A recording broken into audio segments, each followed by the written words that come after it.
think it's working. Yeah. Anyways, oh no, it's you again. Why, hello, my friends, and welcome back to another stream. So yes, don't know what I'm gonna be playing this time. So yeah, yay! Let me see if it's working. I hope it's working. Let's check, shall we? Yeah.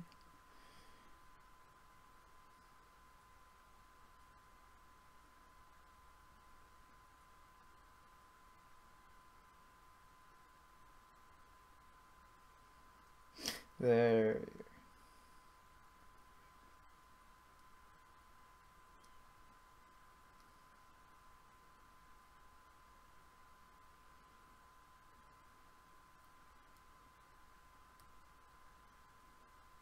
Let's just hope Adam isn't playing any of my games, because if he is, because we should, I let him play my Steam games, because we share a game library, family sharing, whatever, however you do that thing. Anyways, yeah. And now, YouTube's, because I don't have a second monitor, so I gotta do it all on my mobile. How great is that? Go to my channel, obviously. Oh yeah, I gotta alter the title.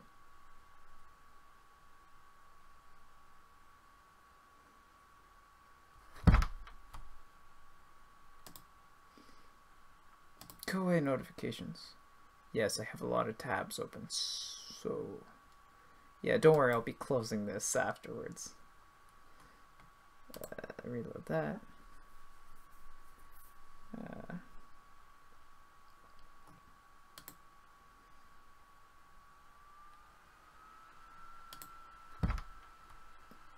Oh yeah, and then I'll just, you know, because I can't like my own video.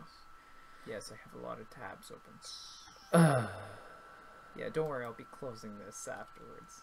Shut up, me. No, don't pay attention to those. Oh, I already have a second like. Woohoo! Who put a like on my video? Who's watching? Hello, person. Hello, other person. Hi. Anyways, what am I gonna name this video?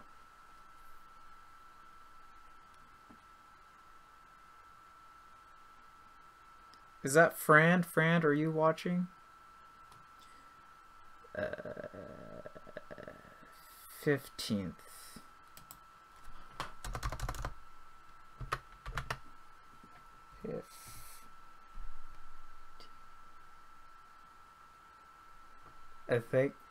I think that's how you spell 15th. I'm having a brain fart. Shut up, me. I don't care.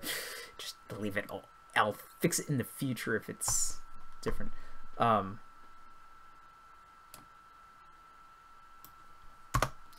What am I gonna be playing? I have no idea.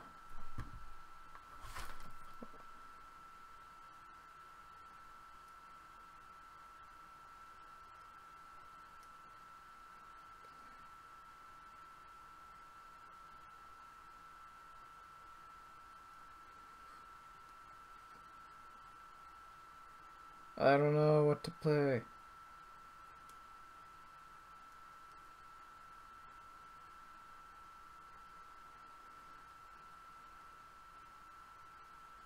I'll just leave that there. Let's see if anybody comments. I'll just do playing stuff.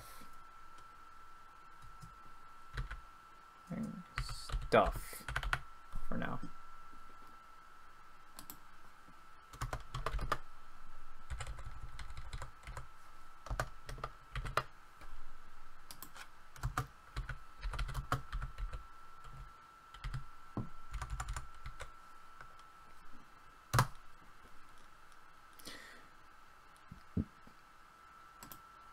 I'll edit in the future. So many notifications. Probably shouldn't have done all that on stream. Anyways, whatever. I don't care. Let's check my library. Oh, what's this? I got a new comment on something. I don't know what it is. I looked at that camera, even though I should be looking at that one.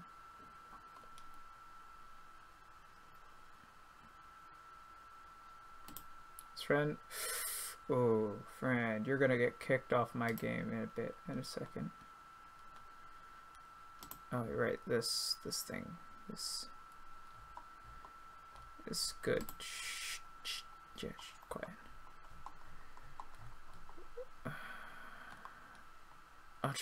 I'll look at it later. Probably won't. Anyways.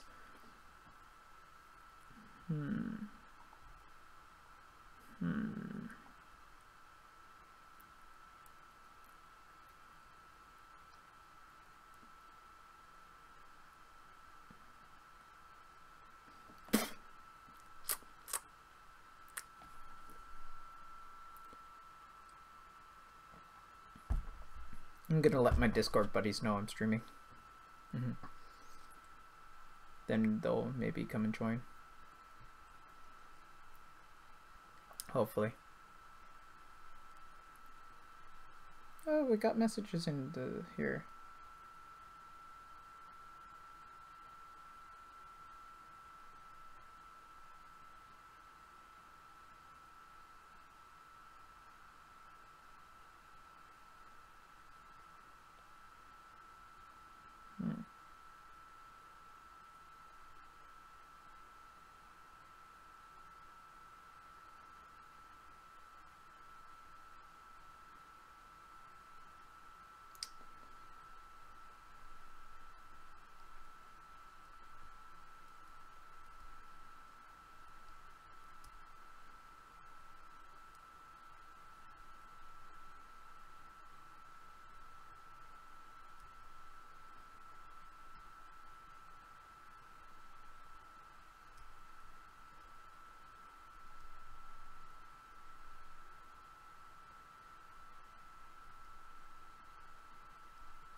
Or wait.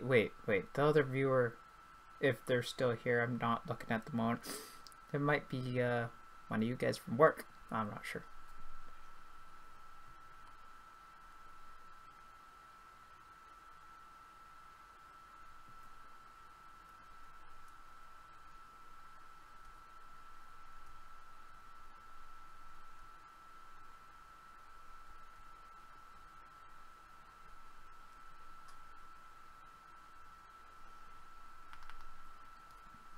Go back to them YouTubes. No, play.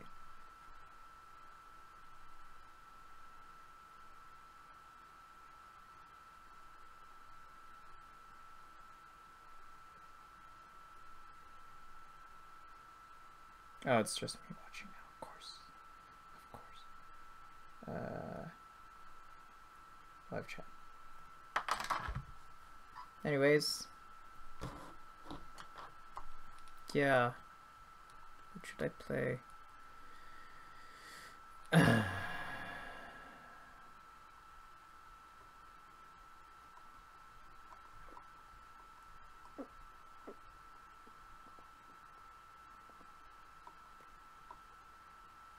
could play Vegas. But I kind of want to play Amnesia.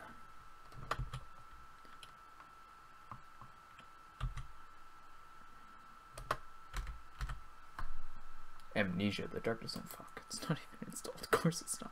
20 minutes? I can wait that long.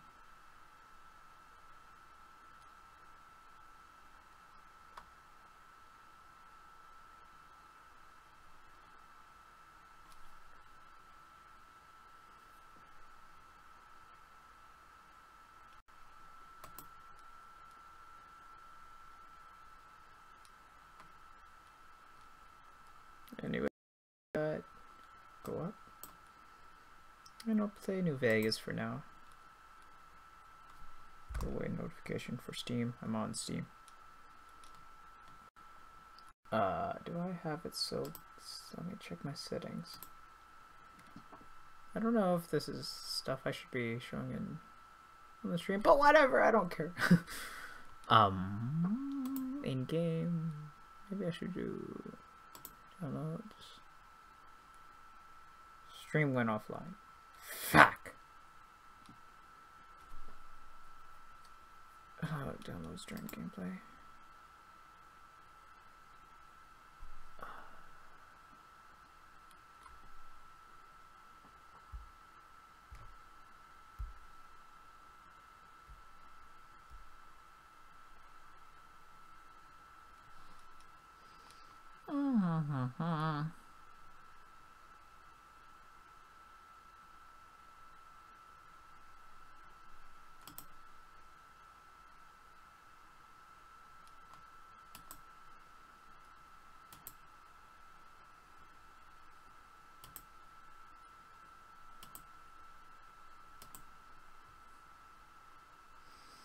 I'm just doing stuff now.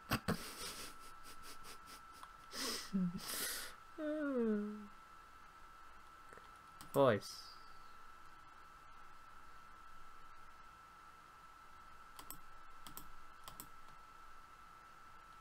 And home streaming.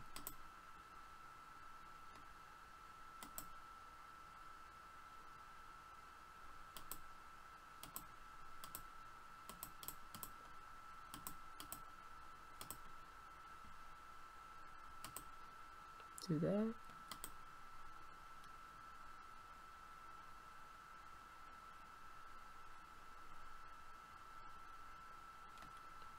Wait, can I add another settings?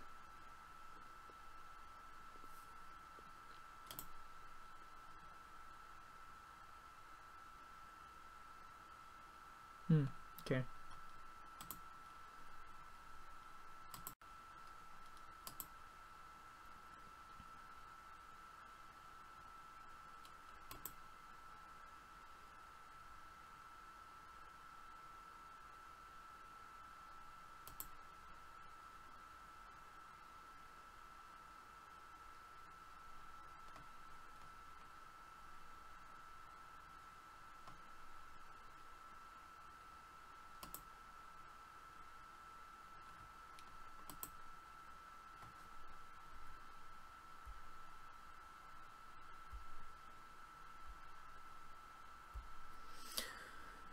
Oh, that's not even done. Whatever.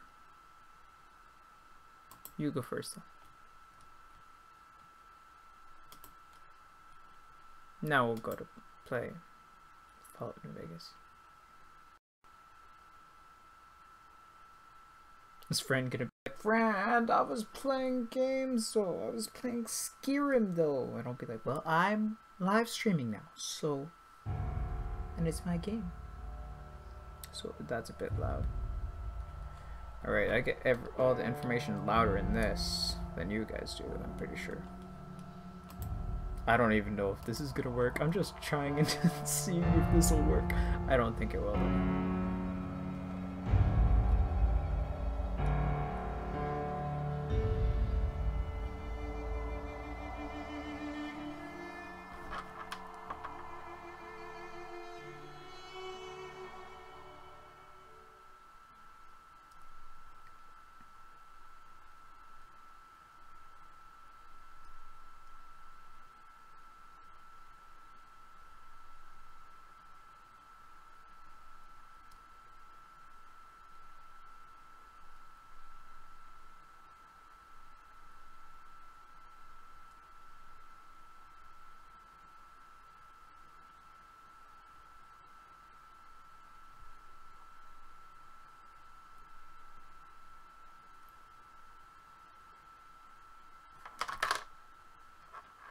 Talk me while the music's going on. I'm like on my iPod kind of watching this at the same time to make sure everything's all good and stuff.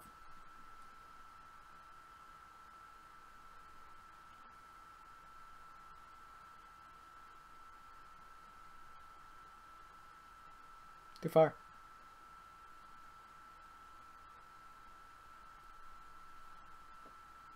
It's okay, it's not too quiet.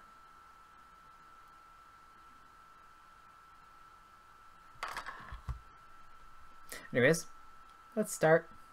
I don't think it's gonna work though. But let's wait and see. Because there's a massive delay and like a good 30-40 seconds delay between stream and me. I say it every stream though. Yeah. Anyways. Thanks.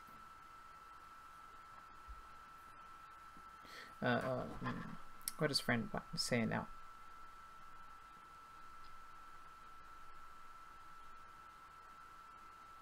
Oh god, friend. Oh, I feel so bad for him. He's saying he set it to set Skyrim for legendary setting difficulty by accident.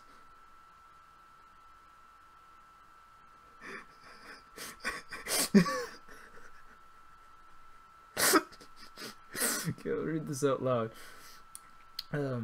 So I accidentally set it to legendary difficulty, right? So I ran to kill one of those bone keepers, and he just stepped out and smacked me, and I instantly died. Oh, poor Fred.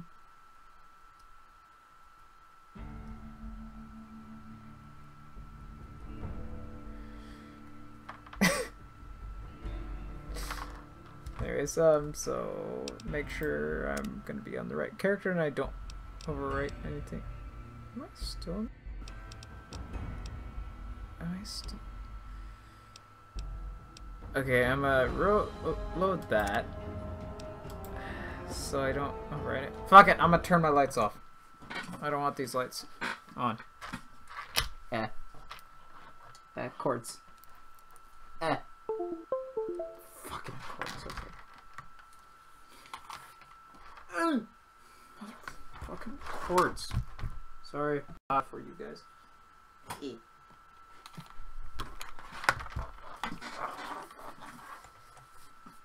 I'm not playing this character, just so you know, guys. Not for this stream. I got a different character for my stream, if you guys know that. Well, you would know that.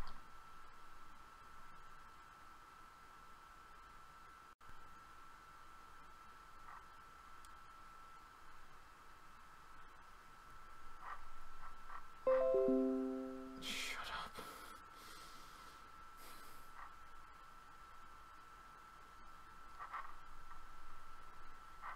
Stream still good?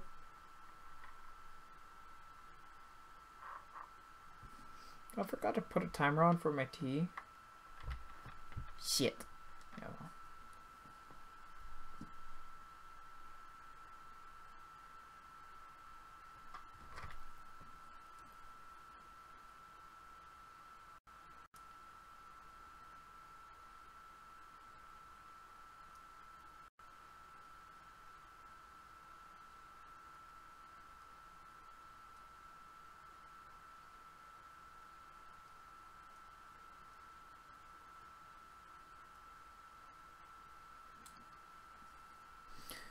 It's being slow because I got a game installing in the background. Oh well. That's probably gonna lag the stream gameplay too. That's annoying.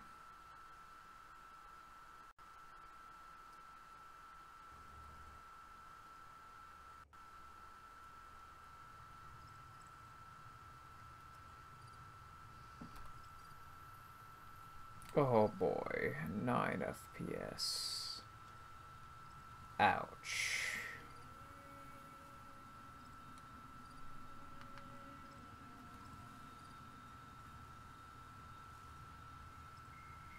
Oh, right, okay, yeah, I get that.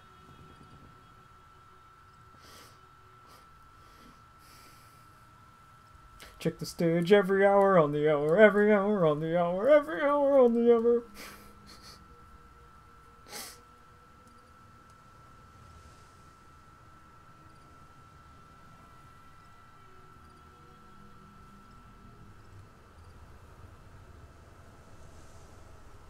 Fuck 6.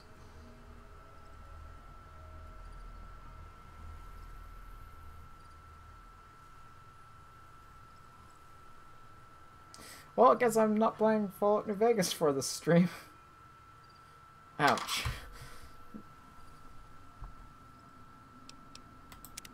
I might come back to it. But still, ouch. Every hour on the hour. Sorry. It's on my iPod now. Let's turn that down so I don't only hear that. No, don't do it. Don't do what I think you're about to do. Steam, don't do it. Oh, you bitch, you did it. Oh, now I gotta close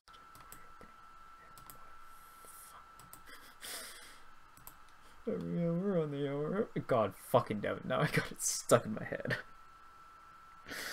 Every hour on the hour, every hour on the hour. Check the stage, every hour on the hour, every hour. Fuck's sakes, friend. This is your fault. This is your fault, friend. You got it in my head. Oh, only 3 minutes. Every hour on the hour, every hour on the hour, every hour on the hour, every hour on the hour.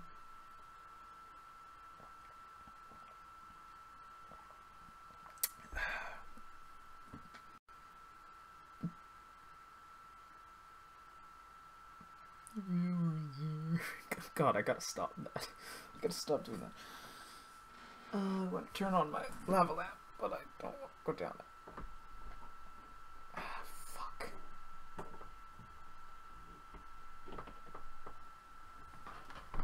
Okay, I don't need to go down there. Haha!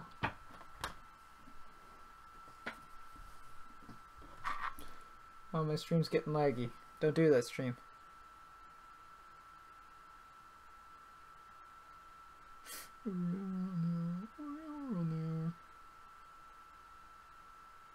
Oh no, is it gonna crash? Stream, are you... Don't crash, stream. Oh right, it's probably because I haven't closed Google yet. Whoops! Close that.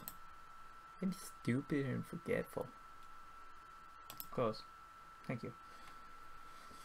Every hour on the hour, every hour on the hour. Fuck's sakes me.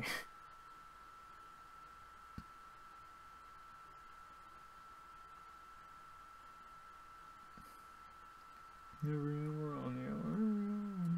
Anyway, so guys, how was your day so far? For me right now, it is, well, you can see it right down there.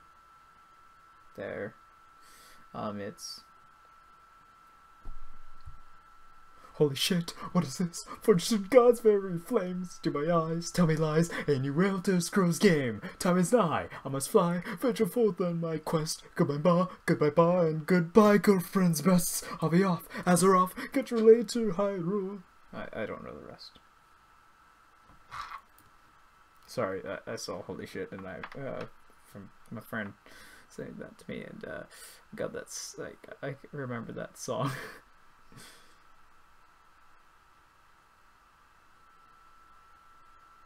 What?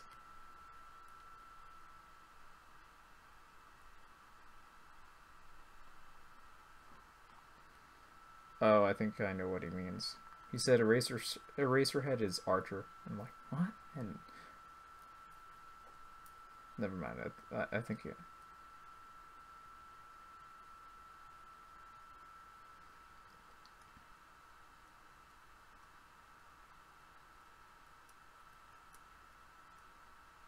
Sorry, the beginning of the stream is so boring, guys.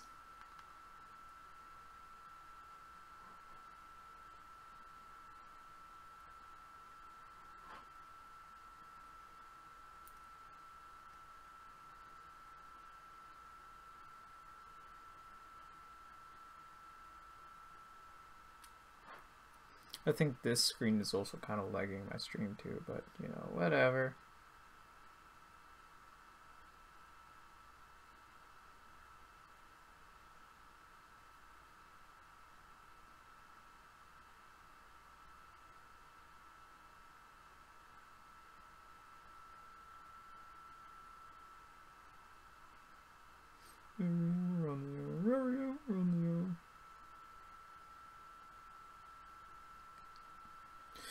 Every hour on the hour, every hour on the hour.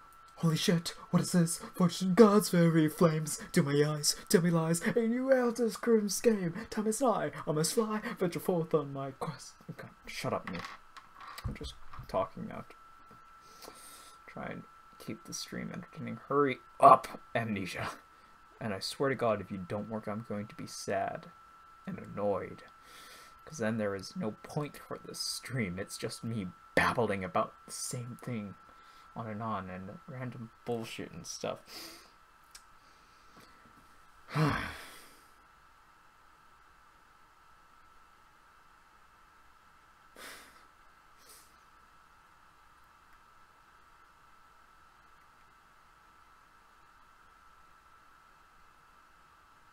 So much delay.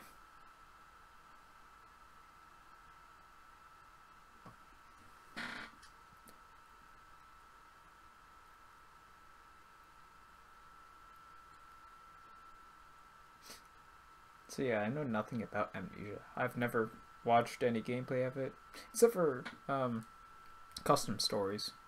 But other than that, no, I've never played it.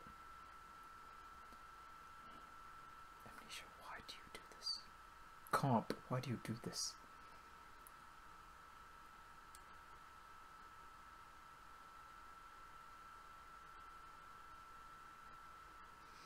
Mind you, the stream doesn't really matter right now because nobody's watching it. So, you know, yeah, trust me. Waiting. And waiting. And waiting. Yeah.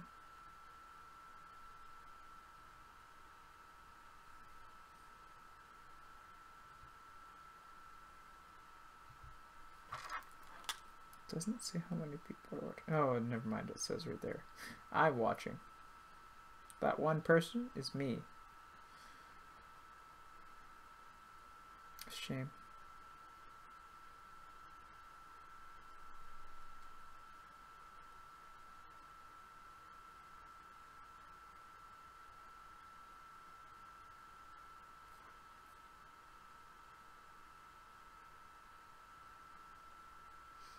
Everyone. Shut up. Finally, you're done. Now you pause. Just pause.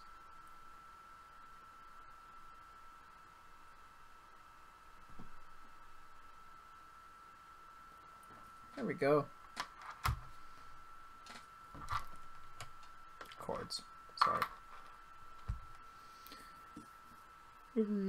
No! Comp. Steam. Come on. Why are you making this so difficult?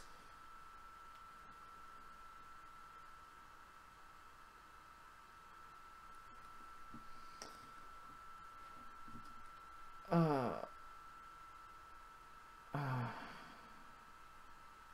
can go away. You're pretty much done, so good. Good, I can... Oh, fuck off with this bullshit. Anyways, Amnesia.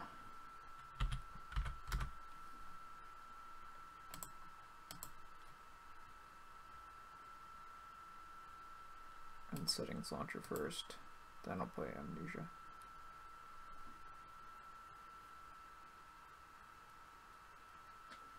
Amnesia quality low. Graphics low. Low. Everything low. Low.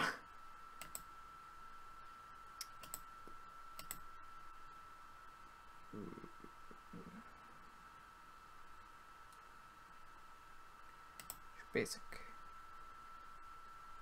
Resolution. I don't know resolutions. Look at that, I guess. No.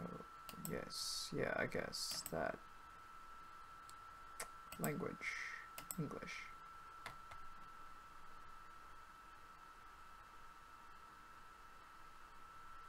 Launch game. Yeah. No! Reset everything.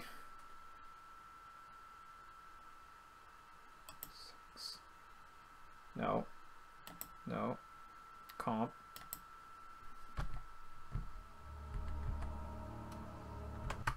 No. Motherfucker. Close.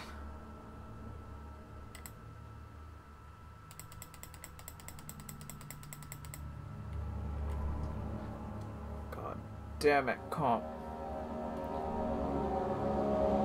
Oh, it's so loud. Oh, it's so loud.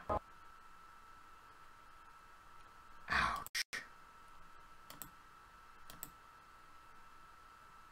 Hey, look, the full screen works. I didn't know that. Anyways, low. Low. Low. Low.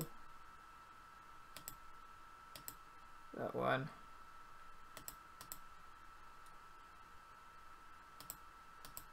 Right. Remember.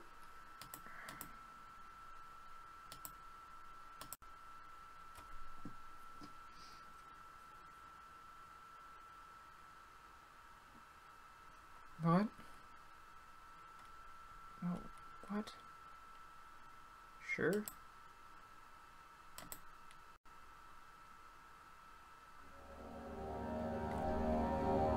Oh god, it's so loud.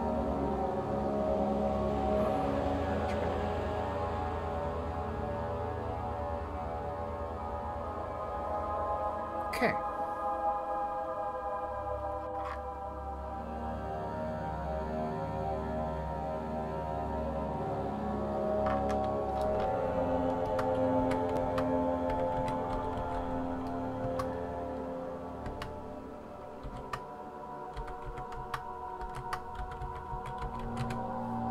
JesterTheChester. Hey, how much FPS? FPS. What is this? No, what?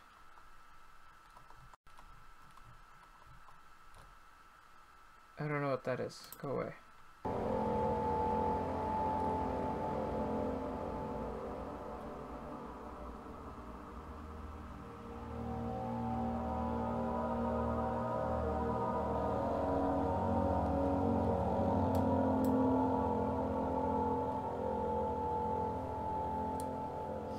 I don't know how well this is gonna play.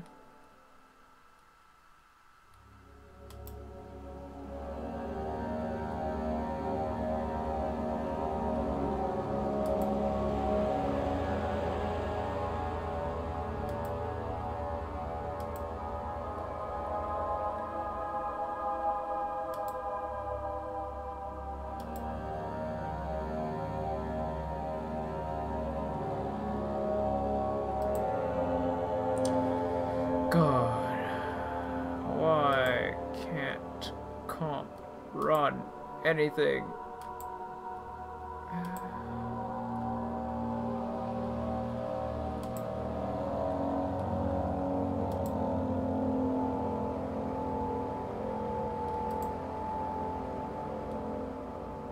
I'll leave that on.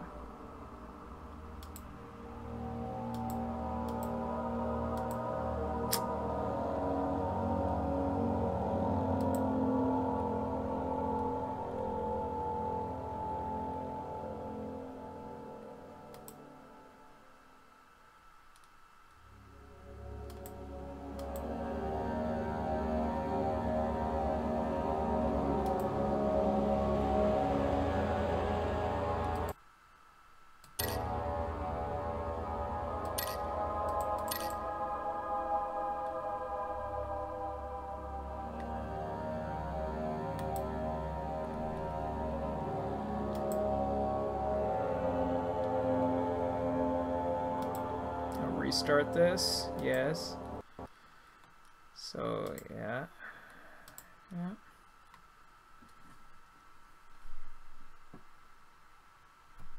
I don't know if it's working well now.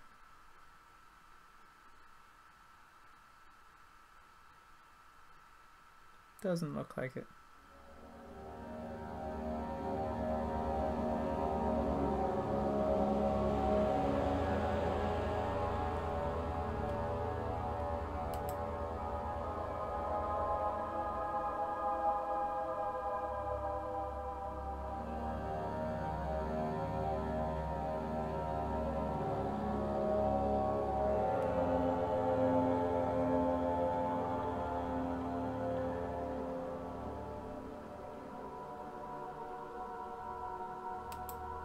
No, laggy stream, no.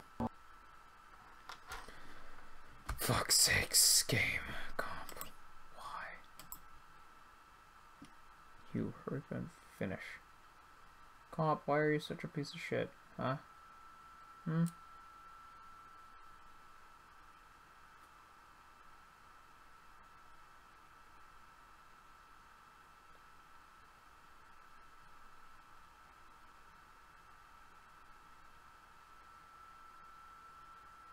Making sure everything's working and stuff.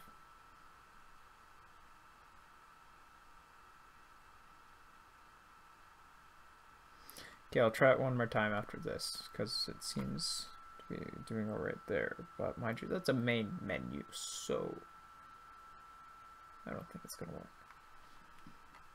If it does, then I'll change the name of this stream.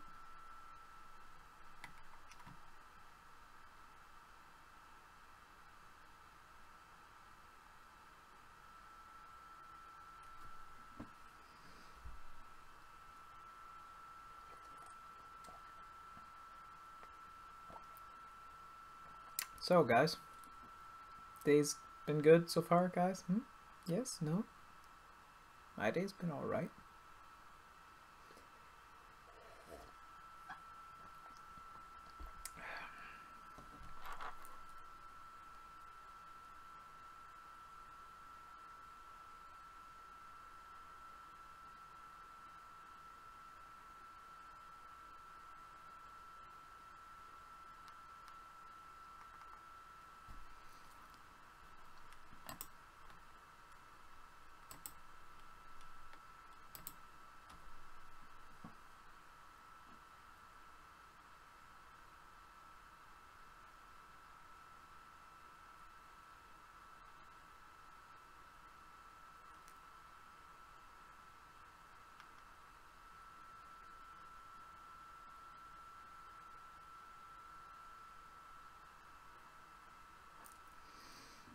Let's try this one more time. I hope it works. Fingers crossed.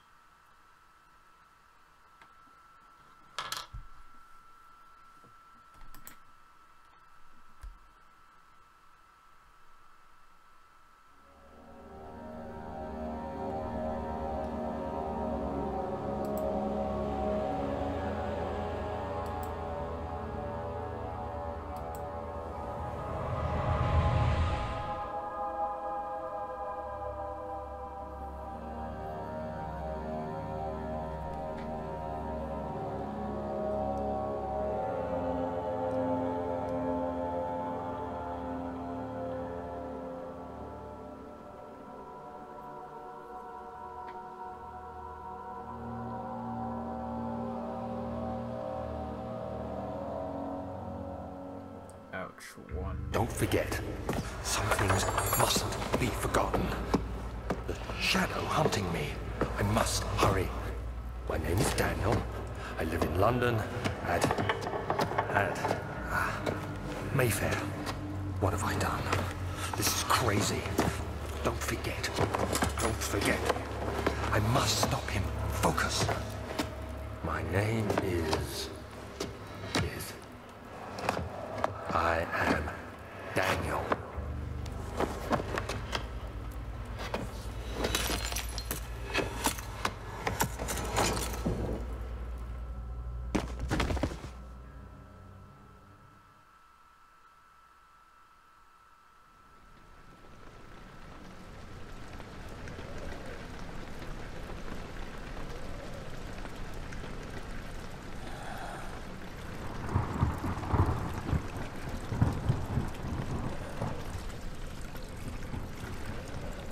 Audio seems good, but just the cinematic is lagging.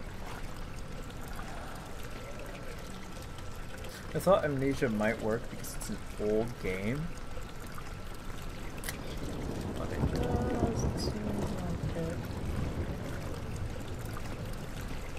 I may have to go back to FTL.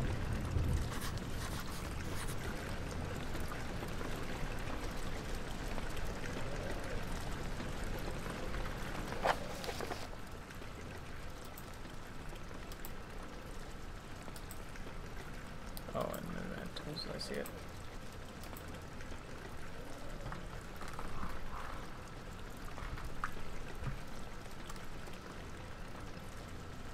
follow the liquid trail, eh? So, go that way.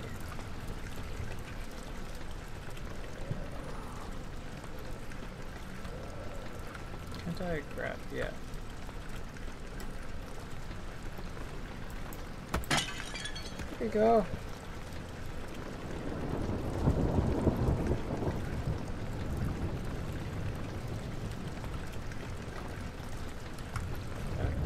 Sounds of that.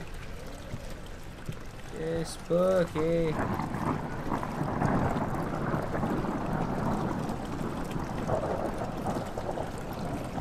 Can't wait till it comes there. You know what? I don't fucking care. I'm gonna play this game. I'm gonna play this laggy game on this stream. Welcome to the first part of Laggy Let's Plays. Yes, it's been a thing in the kind of in the back of my mind. Playing a laggy game on comp to try and like pick me over, frustrate me, depending on the game and depending on what happens and stuff. That's why probably not if you're gonna watch this. You don't want to watch a laggy gameplay. God, it's been a fucking hour since. Oh God, it's so bad. It's been a fucking hour for me to try and get this game running. Ouch, that's not good.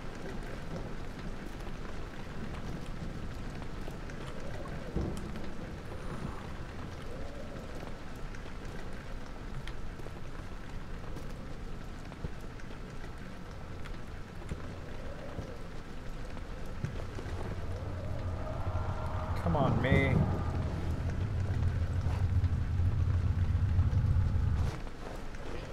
What the fuck was that? Do I have an inventory? Yes.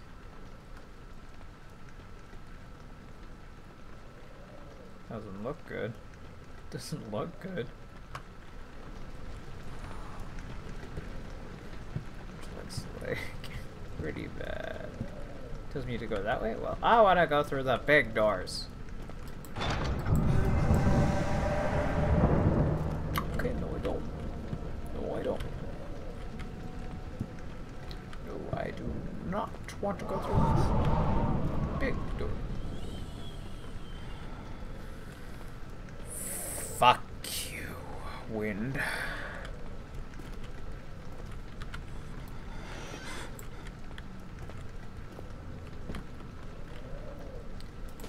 The Jester is spooked.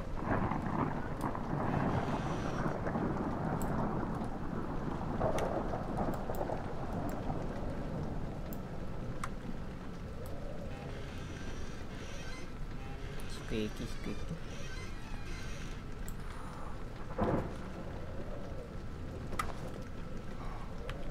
Is there a door I can close? Nope, there's no door. Hold down left mouse to move. Okay. What's in here? Nothing's in here.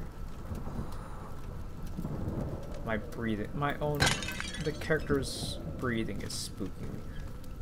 Oh,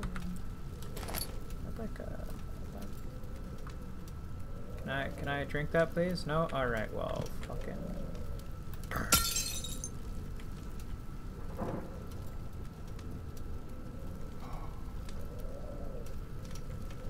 I'm hearing more squeaking and I don't like it.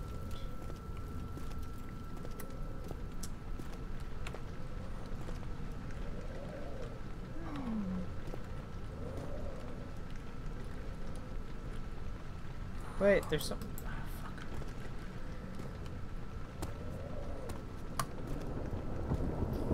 Let's grab this chair.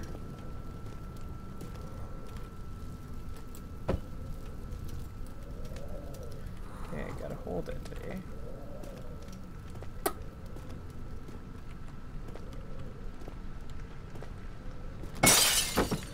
There we go. I still can't take it. Come on. Fuck off. What's in here?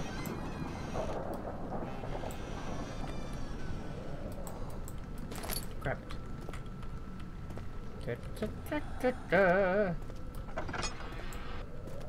I played a bit of this on a past stream. I didn't get very far in it, so that was like a year ago. Oh, so you know, yeah.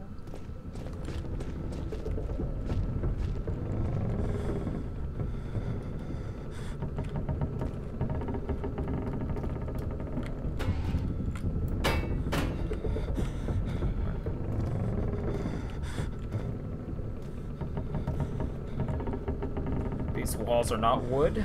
I am not on a boat. I do not appreciate the sounds.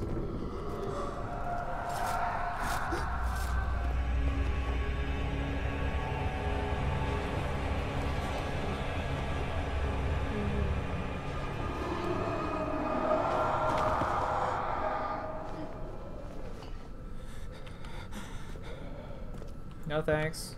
I don't appreciate the laughing. Do not like it. Do not appreciate it. It is called for.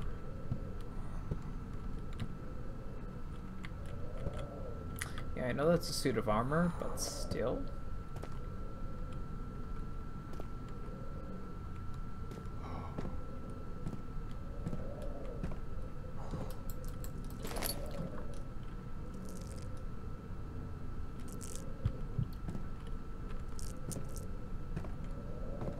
I hear a crunching or something.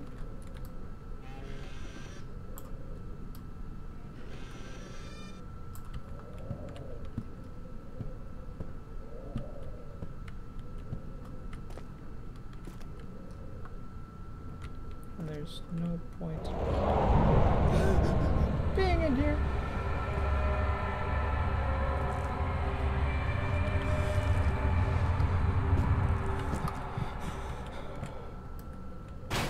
Nope. No thanks.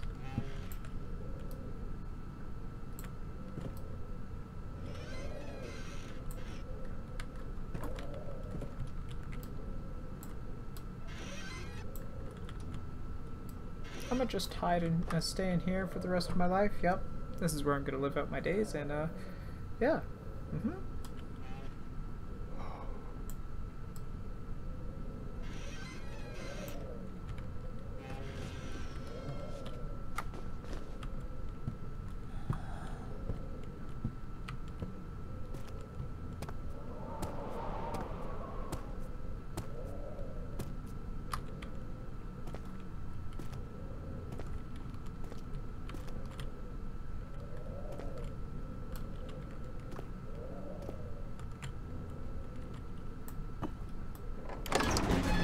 That rock.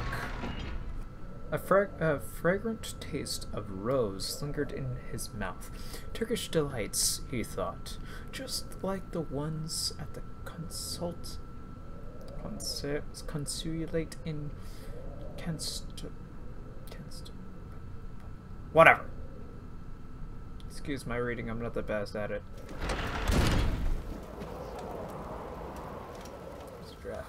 Anyways, I'm gonna quickly go grab my tea. So yeah, I'll be right back. Wait, fuck. I'll be right back, even though there's nobody watching the stream, so it doesn't really matter. Anyways, yeah.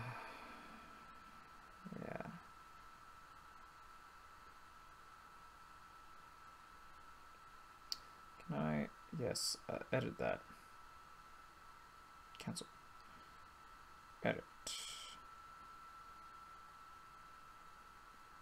Playing. Wait.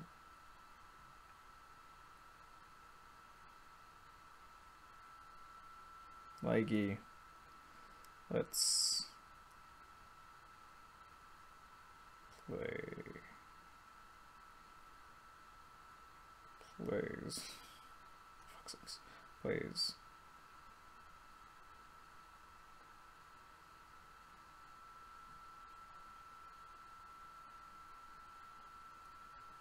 One.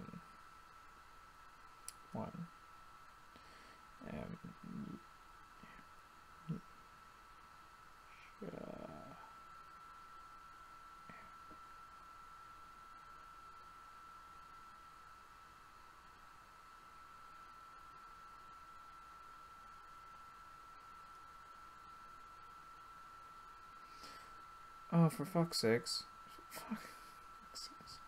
How do you spell amnesia?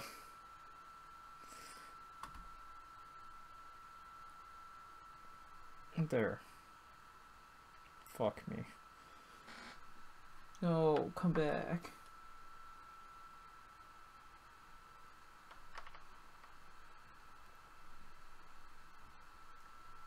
Whatever, I got the dark side.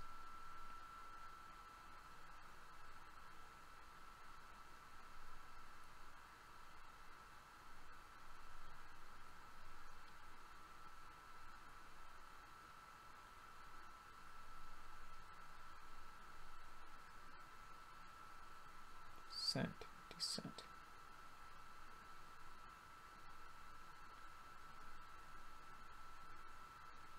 There we go.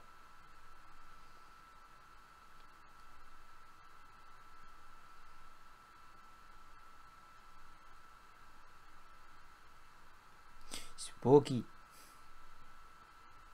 There.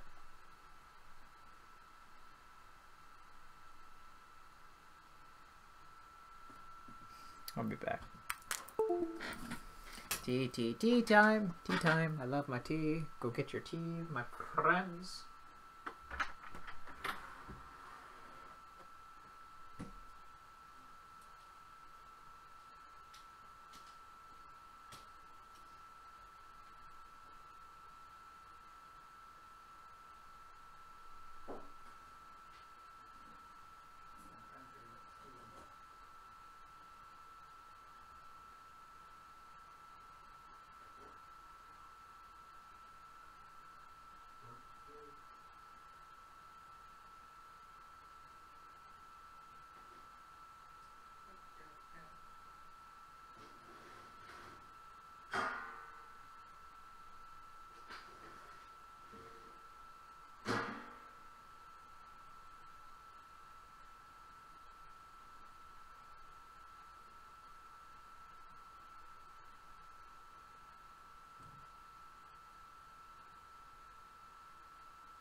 Hello, my friends, I'm back.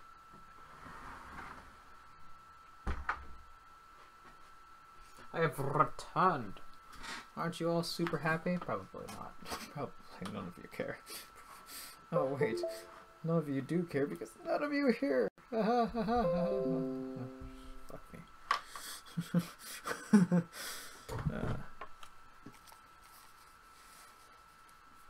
Alright, I'm back. Let's get back to this horrifying stuff.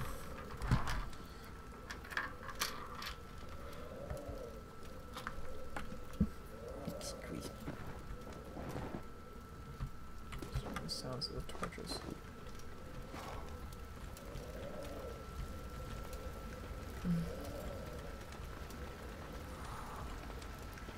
Fucking stop breathing me.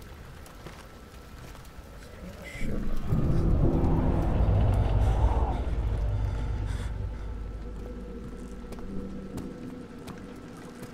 Light. Light. Light.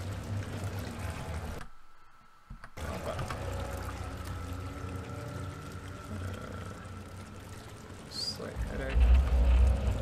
Right, that's my health, not my energy.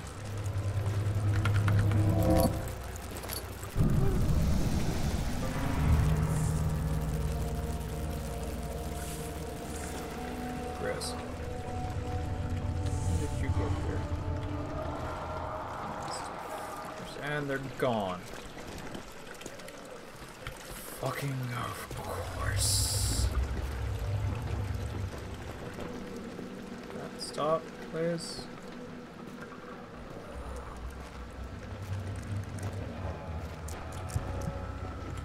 Like some light, please.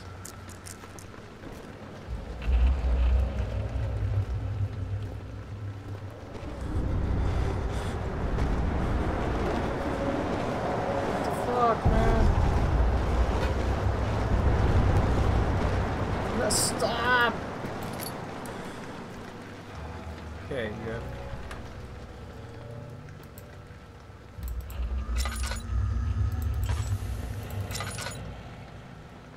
F.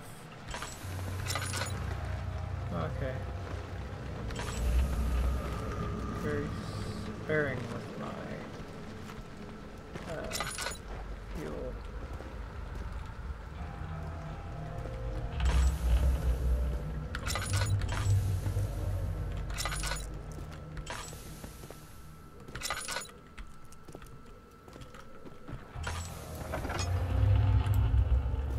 You guys having fun with that nice little leg?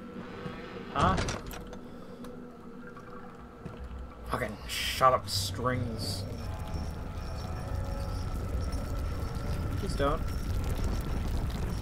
Please? You not?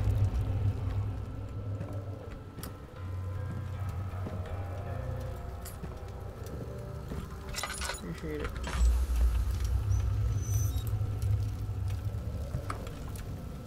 Nice fire. Nice warm. Light.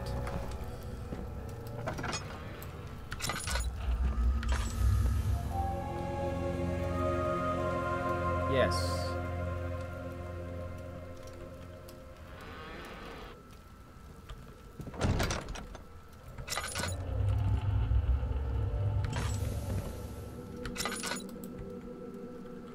Oh, they're all broken bottles.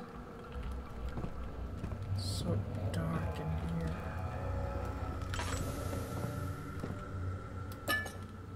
Yay, oil! But you shut up! 19th of August, 1839. I wish I could ask how much you remember. I don't know if there will be anything left after I consume this drink. Don't be afraid, Daniel. I can't tell you why, but know this. I choose to forget. Try to find comfort and strength in that fact. There is a purpose. So wait, you are my final effort to put things right. God willing, the name Alexander of Brandenburg still invokes bitter anger in you. If not, this will sound horrible. Go to the inner sanctum, find Alexander, and kill him. His body is old and weak, and yours, young and strong. He will be no match for you. One last thing. A shadow is following you. It's a living nightmare, breaking down reality. Oh no. I have tried everything, and there is no way to fight back. You need to escape it as long as you can. Redeem us both, Daniel. Descend into the darkness where Alexander waits and murder him. Your former self, Daniel. So I'm Daniel, am I?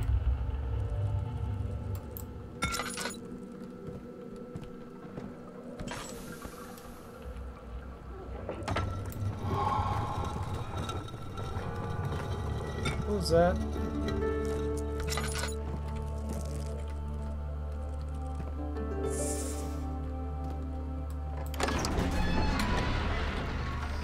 The door slammed shut behind him, and he knew he would never again see the old tailor at the Berkeley Square. Another lone soul in London's appropriate.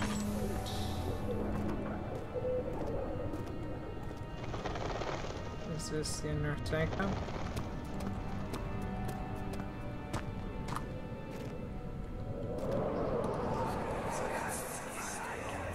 Alexander, is it inside the castle? In a manner of speaking. Come, bring the lamp. You've been to the refinery, have you not? I don't believe I have. I don't want Is it to. connected to the... what did you call it? The inner sanctum. My most precious chamber, Daniel. And it lies well beyond the refinery. In fact, it lies beneath the very stone of Brennenburg.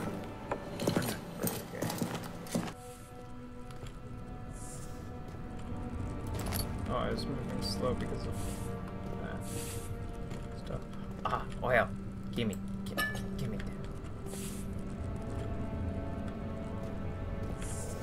Fuck you. Do I want to open this?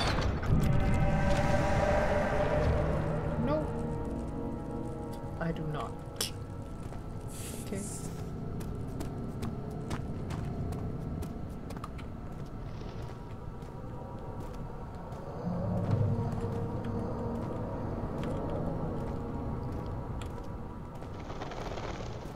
So where is that shadow I was speaking of, that myself was speaking of?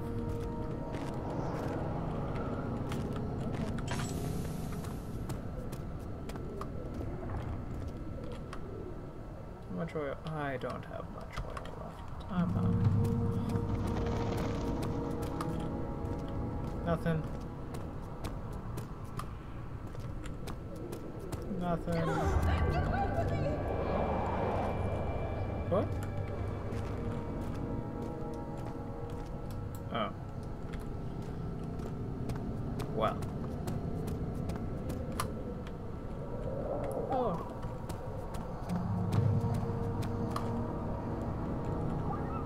Archives. So is this a HUD?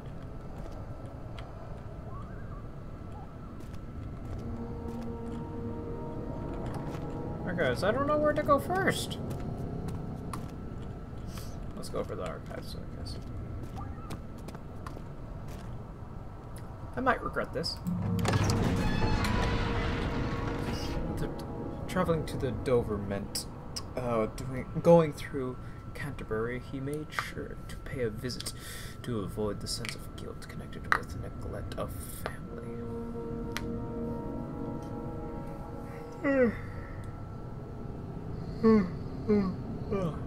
Kind of tired, not really. What about you guys? You guys tired? Huh? What are you guys watching this? This looks nice. Maybe.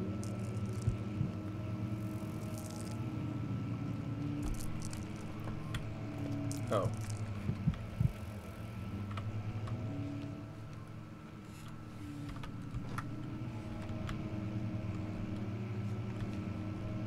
For a second there, I thought that was a little drop there. Or is this pirate something?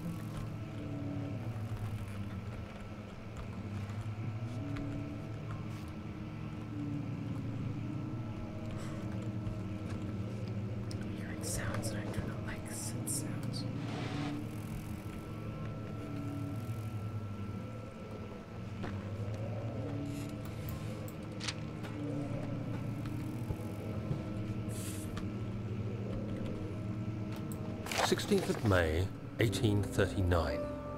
The unflinching African sun has continued to plague our expedition, making it impossible to dig until dusk. How Professor Herbert managed to find the location in these vast plains of nothingness remains a mystery to me. I really hope When I asked him about the tomb again, he told me about the legend of Tin Hanan, the mother of us all. An interesting story in its own right, but I can't help feeling there's more. Later that evening, we uncovered a passage beneath the dunes leading to a sand-covered stone structure.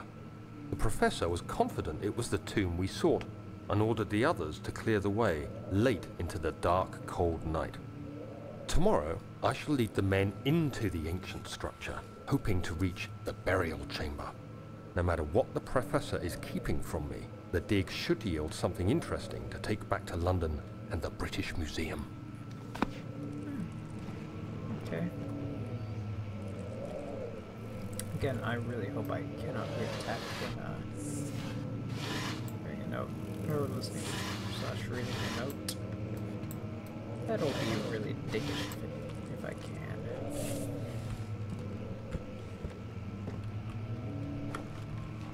What is that sound that I'm hearing?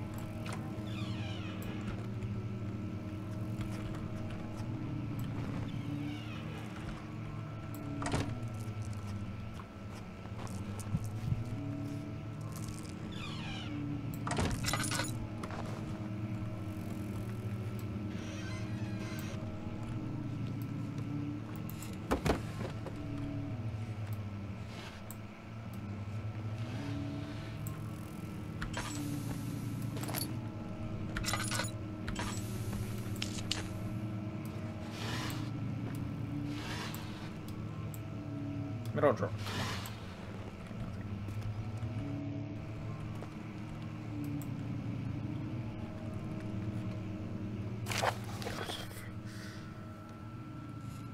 Oh God, doors! I hear them on my there. It's scaring the shit out of me because I think it's a monster opening a door behind me, and like, oh. Okay. I hereby offer my full attention and services to Alexander, Baron of Brennenburg. This contract will reign for a total of 3 years, when my freedom shall return to me.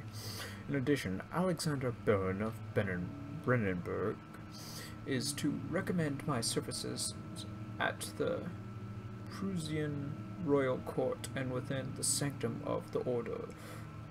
Of the Order of the Black Eagle. Black Eagle doesn't sound like a good thing.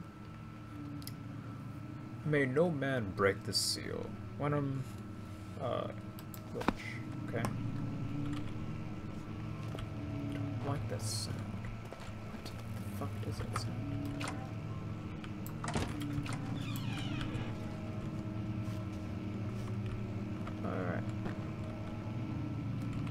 Probably shouldn't forget that I can peer around corners and stuff.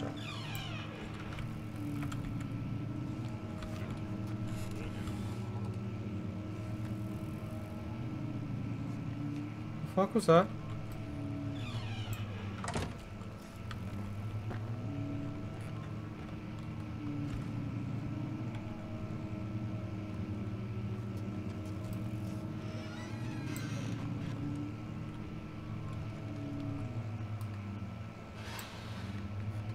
Sounds.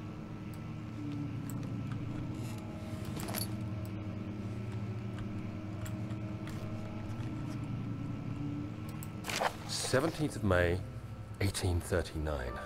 My hands tremble as I write.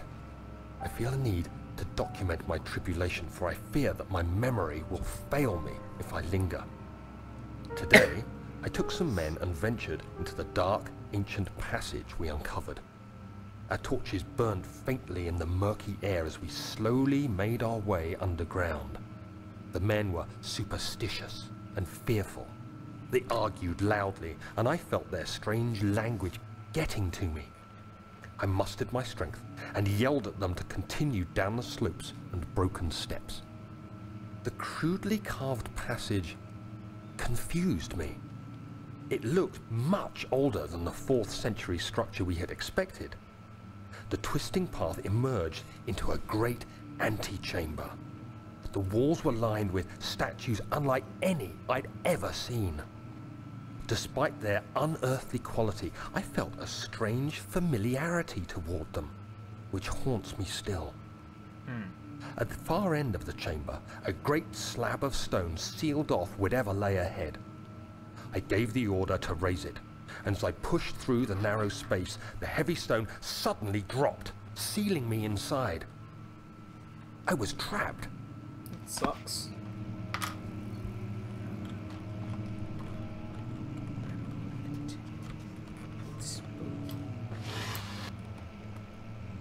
And I keep hearing sounds. I do not like these sounds. Can everything just shut up?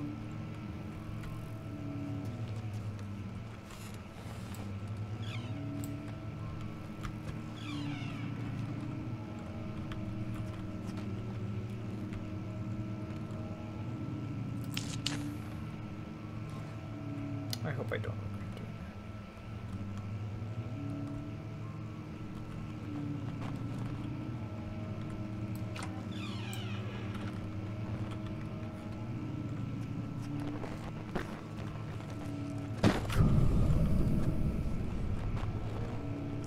Motherfucker.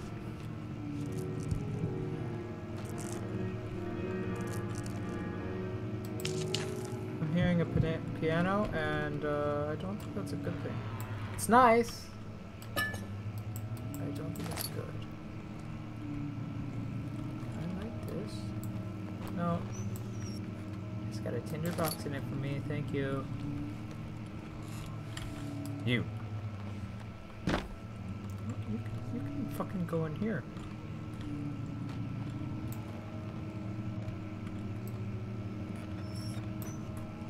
Fuck.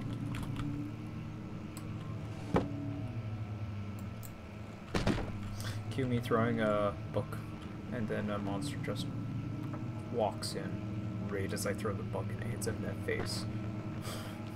That would suck.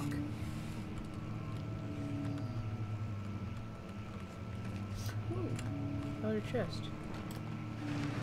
Oh, yes. No, I can't open you. What? No. No, come on. Fuck, that sucks. Oh, I already got a chest, so I guess it's fine.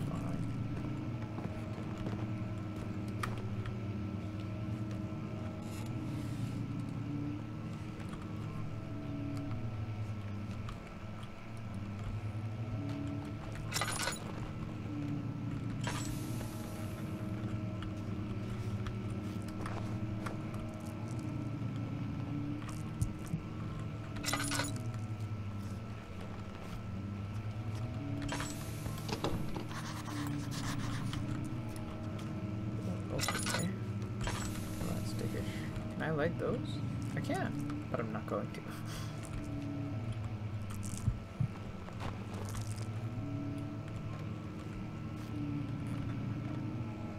Is that the piano I heard? Yes. Please no.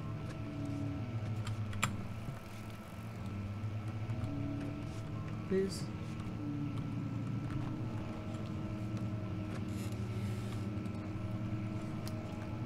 Jester is now very spooked. Very spooked. Oh, look, nice. Outside. Can I please go up there? I don't want to be in here.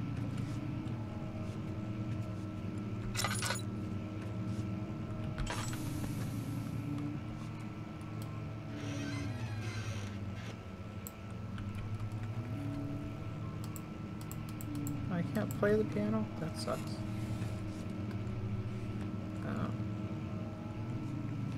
Pick this up, please. I'd like to pick it up so I can smack the monster in the face with it when I see the monster.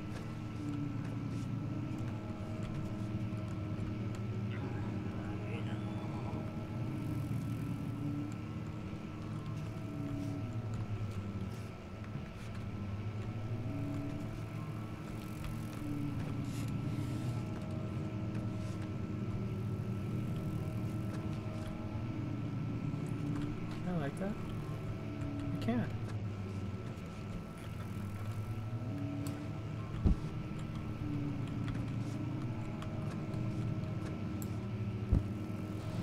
Pick it up. Pick it up.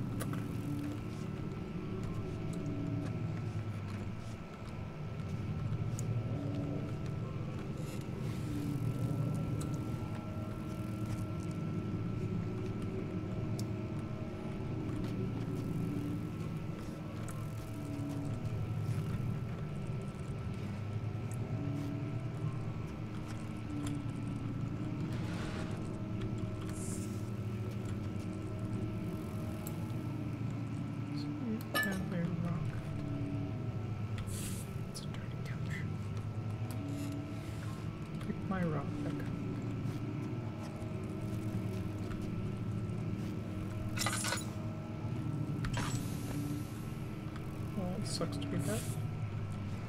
Shining armor.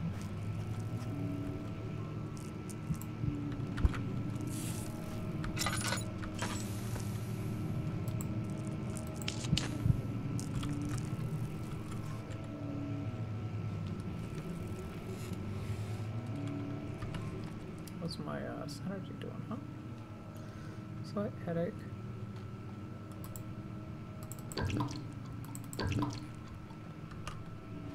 Save 2.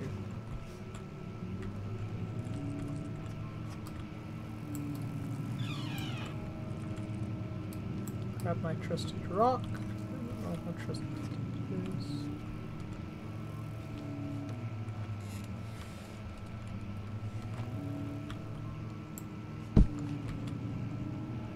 Chest. I'm hearing the piano again.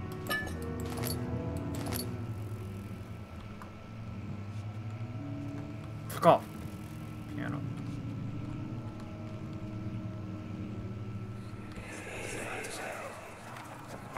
Much of the castle is old and hasn't been tended to for centuries. When the shadow arrives, it won't take long until things start falling apart. We're just buying time anyway. Let's do what we can. Please don't. There isn't much to be done about the walls. We should reinforce weak structures. The ground will tremble, and there's a risk everything will cave in on us, especially downstairs. Here, and there. Let's get the servants working on it. I almost forgot my rock.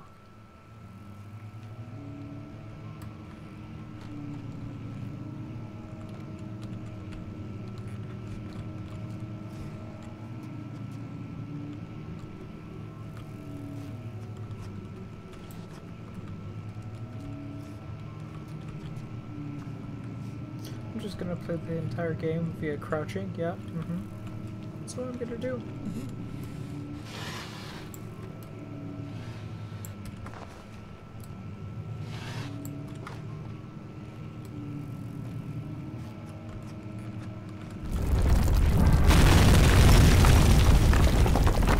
What?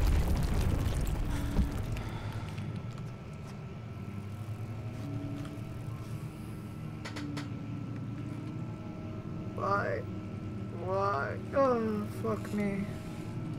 We were just talking about it collapsing. Fuck my life. At least I got the rock.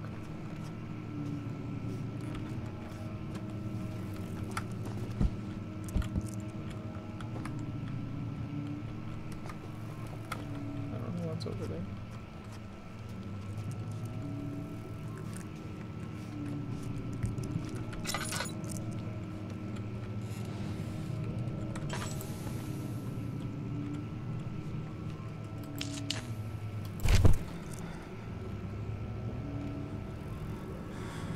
What's happening? Oh, don't collapse right there. 17th of May, 1839. After pounding the unforgiving stone wall for what seemed like an eternity, I realized it was hopeless. I was trapped. I fell to the ground, gasping for air, trying to focus. That's when I saw a faint blue shimmer. My weakened body was heavy to carry. but I managed to push myself toward the enchanting light. I don't think I wanna. I can't sprint. It was waiting for me. Enclosed in dark nothingness, I felt myself drawn to the mystic light. These sparkly, shiny things. I like shiny things.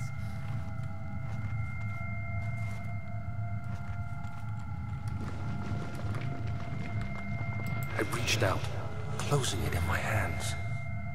The faint glow escaped my fingers and began to spark brightly and spirit me away, unlocking alien memories of spiraling towers, endless deserts, and impossible geometry. The next thing I can remember is the grating sound of stone being lifted, the voices of the Arabs pulling me to safety, and grasped firmly in my hands was the broken pieces of a most peculiar relic.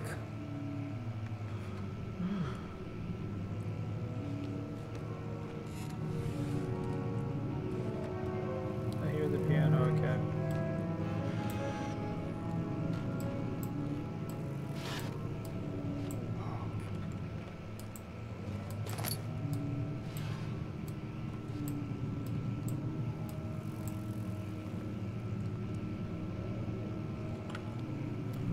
Growling?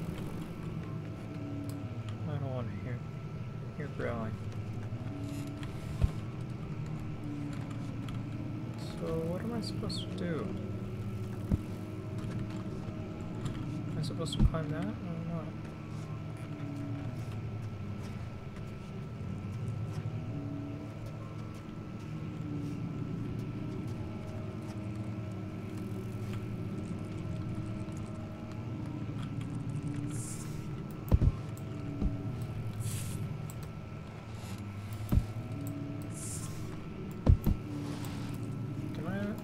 Kill it. Cornered now, bitch. Okay, I don't have a rock.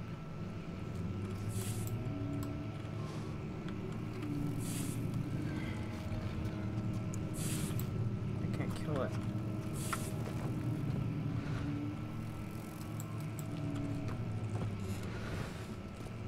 What am I supposed to do? Am I supposed to break a hole in there? I think so. I think I'm supposed to throw rocks at that. Okay, let me grab a rock.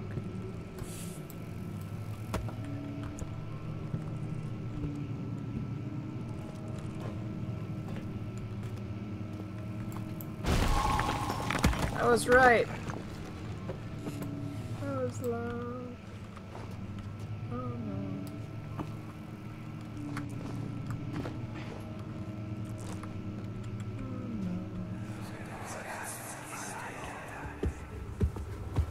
You have to be swift when you activate the first one.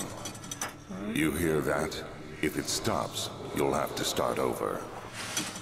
Isn't all this a bit excessive? You can never be too careful, Dad. Oh. I see.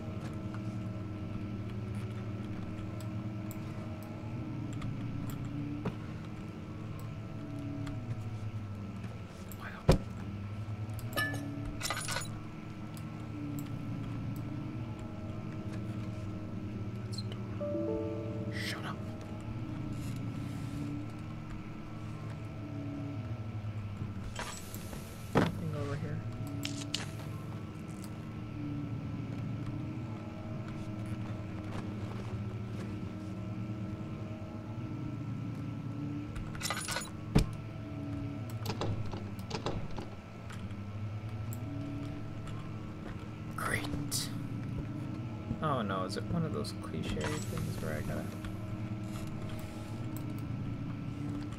I shall break this glass with knowledge. Knowledge. Break.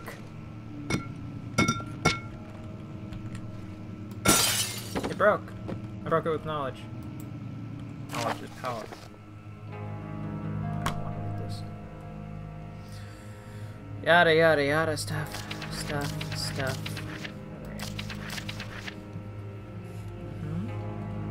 You can pause it and read it.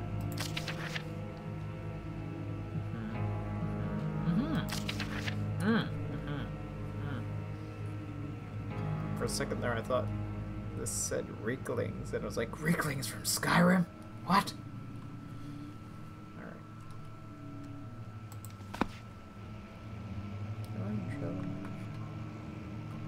What's going to happen? Can't break those.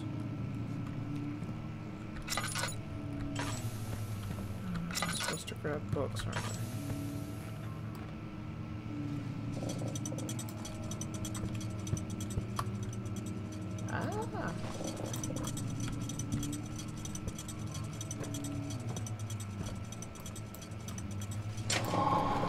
I see. Haha!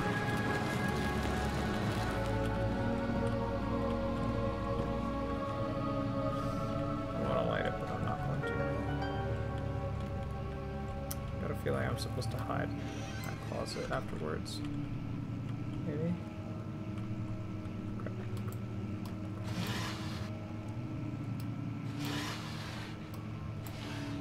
Aha.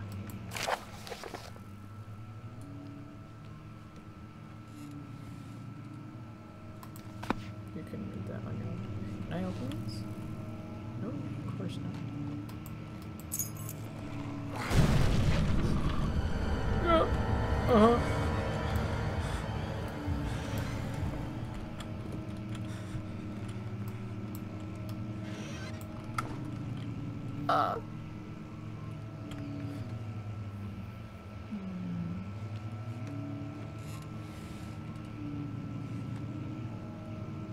Is he looking around? Oh god.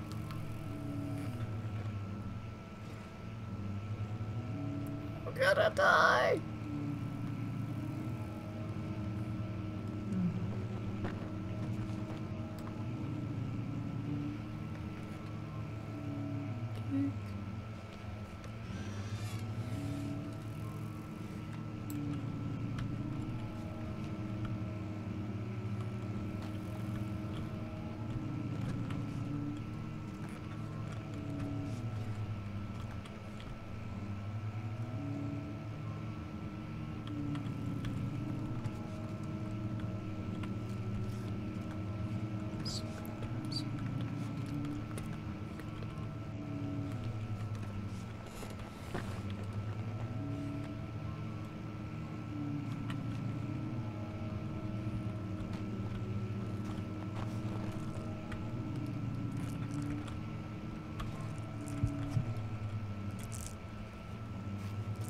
Such a big blowing baby.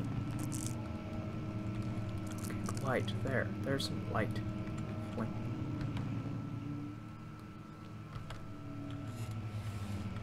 Oh, let's get the fuck out. No, not. Oh god. Why?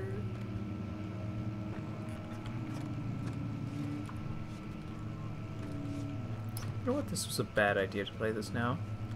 Because my roommate's mom is upstairs sleeping, and I don't want to scream and wake her up. Six.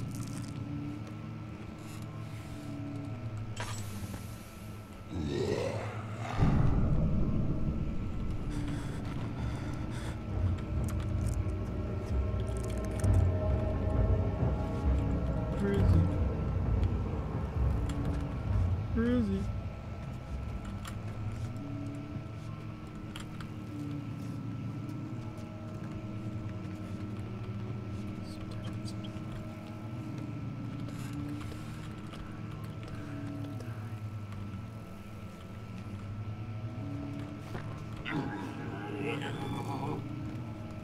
No.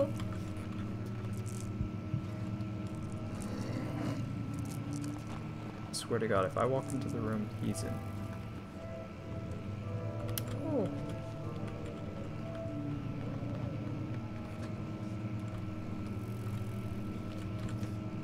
I leave now. Please. is. Not the fucking light.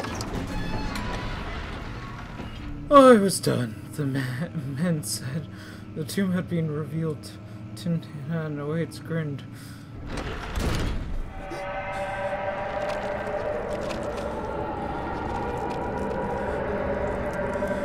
The fuck?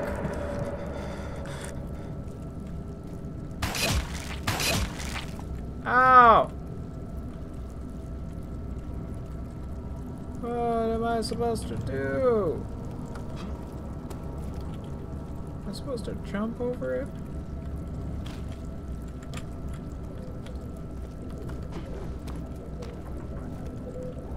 That was rude. Oh, the staircase is broken. Oh! Pause. I hope that says save and exit. Yes. God, that was spooky.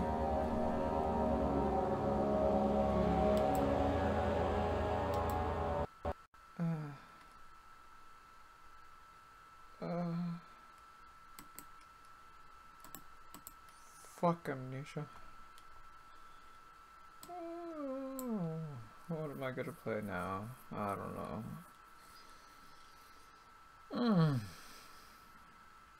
Did I end up getting any viewers? No, I didn't. Whatever. Fuck me.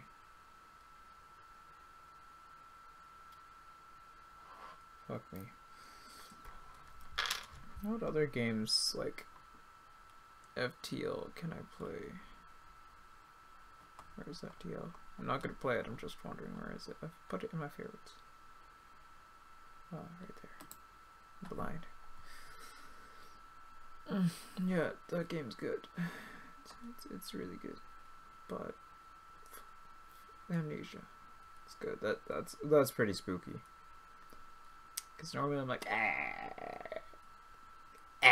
these games aren't scary. But that, I don't know why that spooked me so much. It'd be even spookier if it ran better. I didn't even get up to that point on when I was playing it when it actually ran well. Yeah.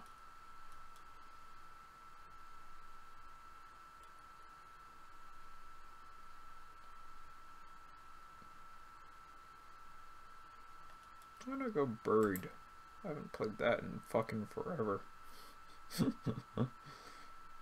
Well, it's not really playing, it's an interactive story.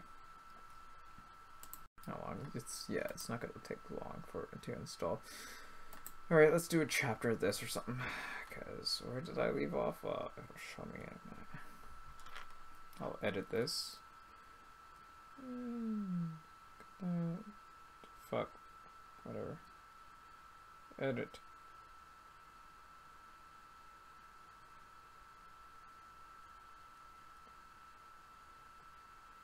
Okay.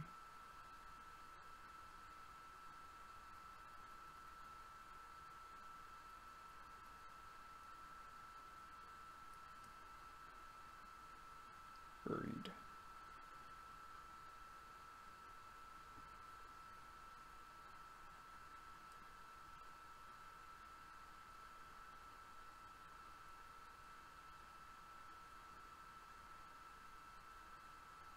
There we go.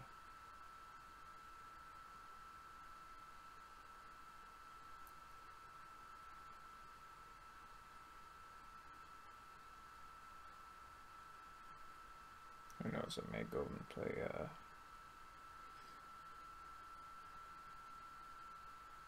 I'll maybe go and play, what's it called? FTL. After, like, a chapter or something of Buried. Hey, okay. Let me just quickly check the store page if there's anything like Buried out there, because I might want to do this. Pause. Mixed reviews? No. Very positive. Yeah, okay, it is positive.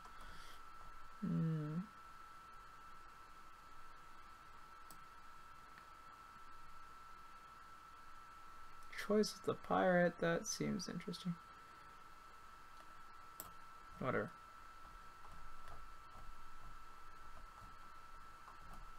Is there... I guess text space works.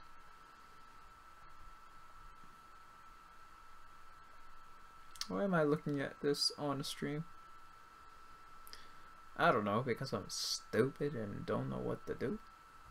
Yeah, that sounds about right. Okay, I'm just go to that. And then that, and then fuck me. Okay. Let's do a bit of this. Because I said I'd finish this game off, but I never did.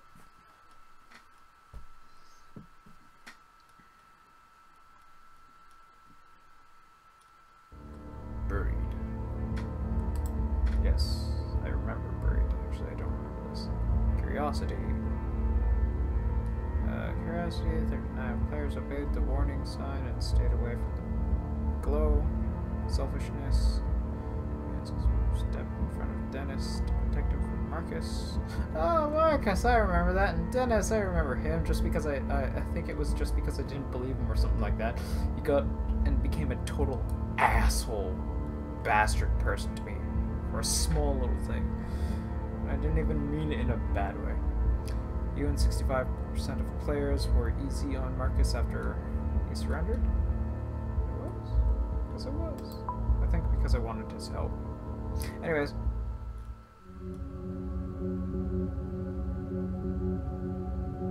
Wow.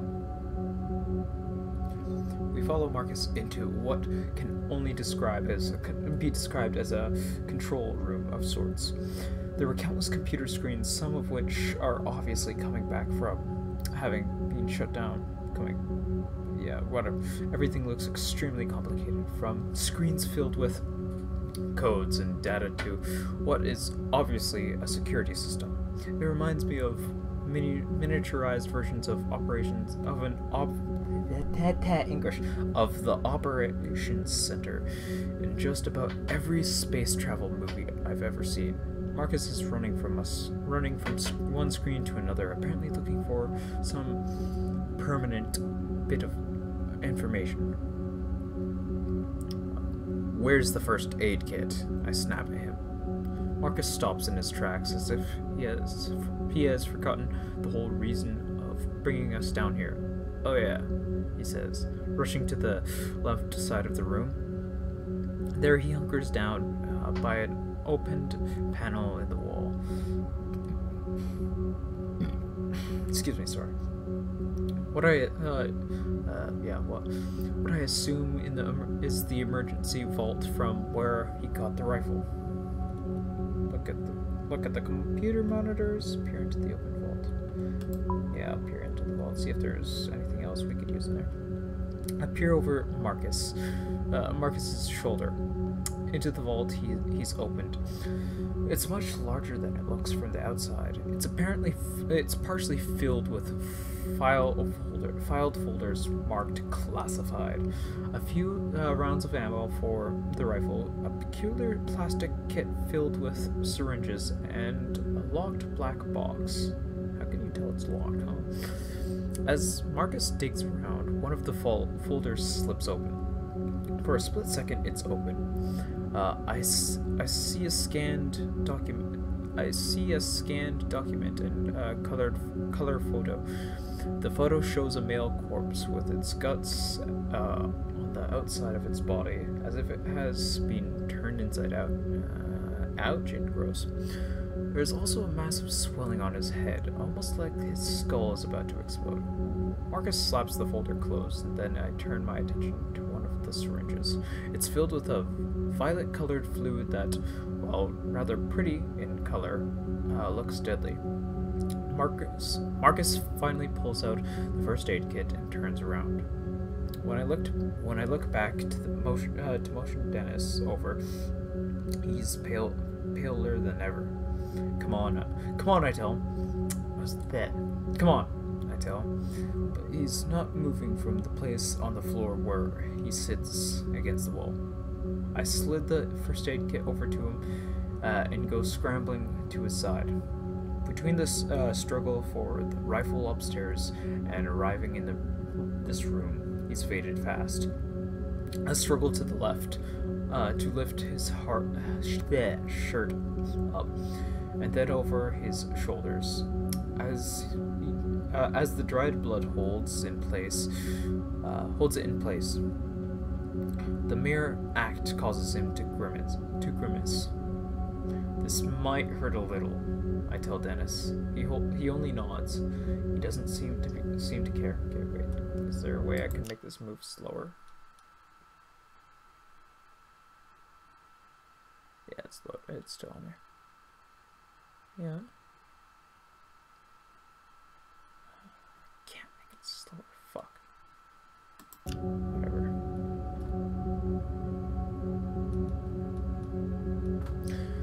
Like a band-aid. Rip it off quickly like a band-aid. I don't know. Alright. That's what my dad taught me. He decided to rip Dennis's shirt off quickly. Figuring that the old rip-off metaphor applies here, I tear the shirt off of him quickly. Plus, I don't feel like we exactly have a lot of time. Dennis lets out a scream of pain and fury. What the hell, man? Sorry, I say, casting the bloody shirt aside for the moment. Wincing in pain, he leans back against the wall and takes a series of deep breaths. His wound is more visible now, although it's particularly hidden by the blood that has started to clot around it. My medical knowledge is slim, basically just a bunch of basics I learned in Boy Scouts. I look over to Marcus, hopefully, and ask, "You have any training?" "Zero," he says. "Sorry." It's just as well, I guess. He's far too concerned with what's happening on the monitors to be of much help anyway. I start by taking out the several rolls of gauze within the kit and wipe as much blood as I can away from the wound on his side. It's even worse than I had figured. From the start, the gash is deep and dark. I'm pretty sure it's infected too. Ooh, not good. He's going to need stitches, that's for sure. But I have no idea how to even start that. Yeah. Besides, I don't see the tools for it in the kit. When I splash rubbing alcohol over the wound, he responds with a hoarse yelp. Of surprise, but nothing more. His eyes are locked on me, and he looks appreciative, but he's also scared. Be honest. Dennis says hopefully. How bad does it look? You think I'll live?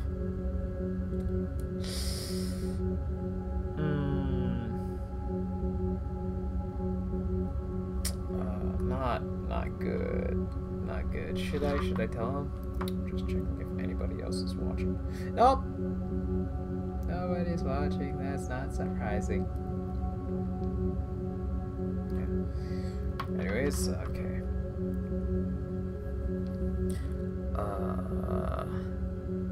You'll be fine. No problem. No, he said be honest, but I think you should hear that. But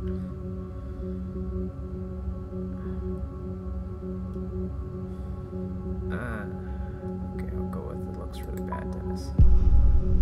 Didn't sound good. You told Dennis the truth. Well, don't sugarcoat it, Dennis says. He looked defeated, but not really surprised. I keep quiet because I feel like I've already said enough. He rests his head against the wall and closes his eyes as I finish up. I place one layer of gauze against the wound and bind it with medical tape. I then reinforce it with a second layer. I know it's meager, but it's all I can do. Shit, Dennis says. I'm a goner. This was a waste of time. His whole body deflates as he says this. Maybe I should have been a little more encouraging, but I knew it. But but I didn't see the point in lying to him.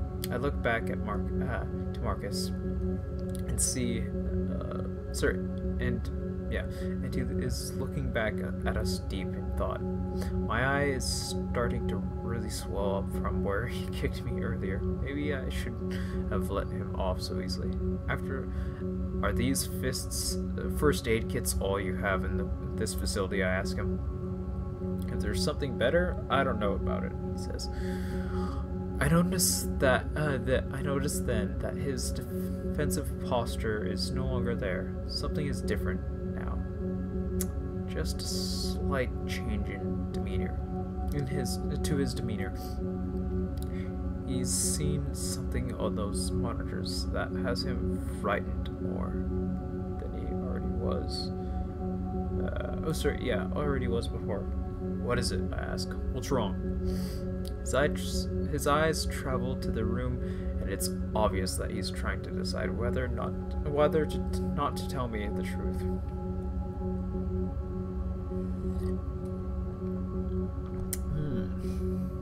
Yeah, I'll go look at the monitors. Get up and look at the monitors. Rather than wait for him, I get up and scan the screens behind him, seeing if I can find any clues I had missed a moment ago.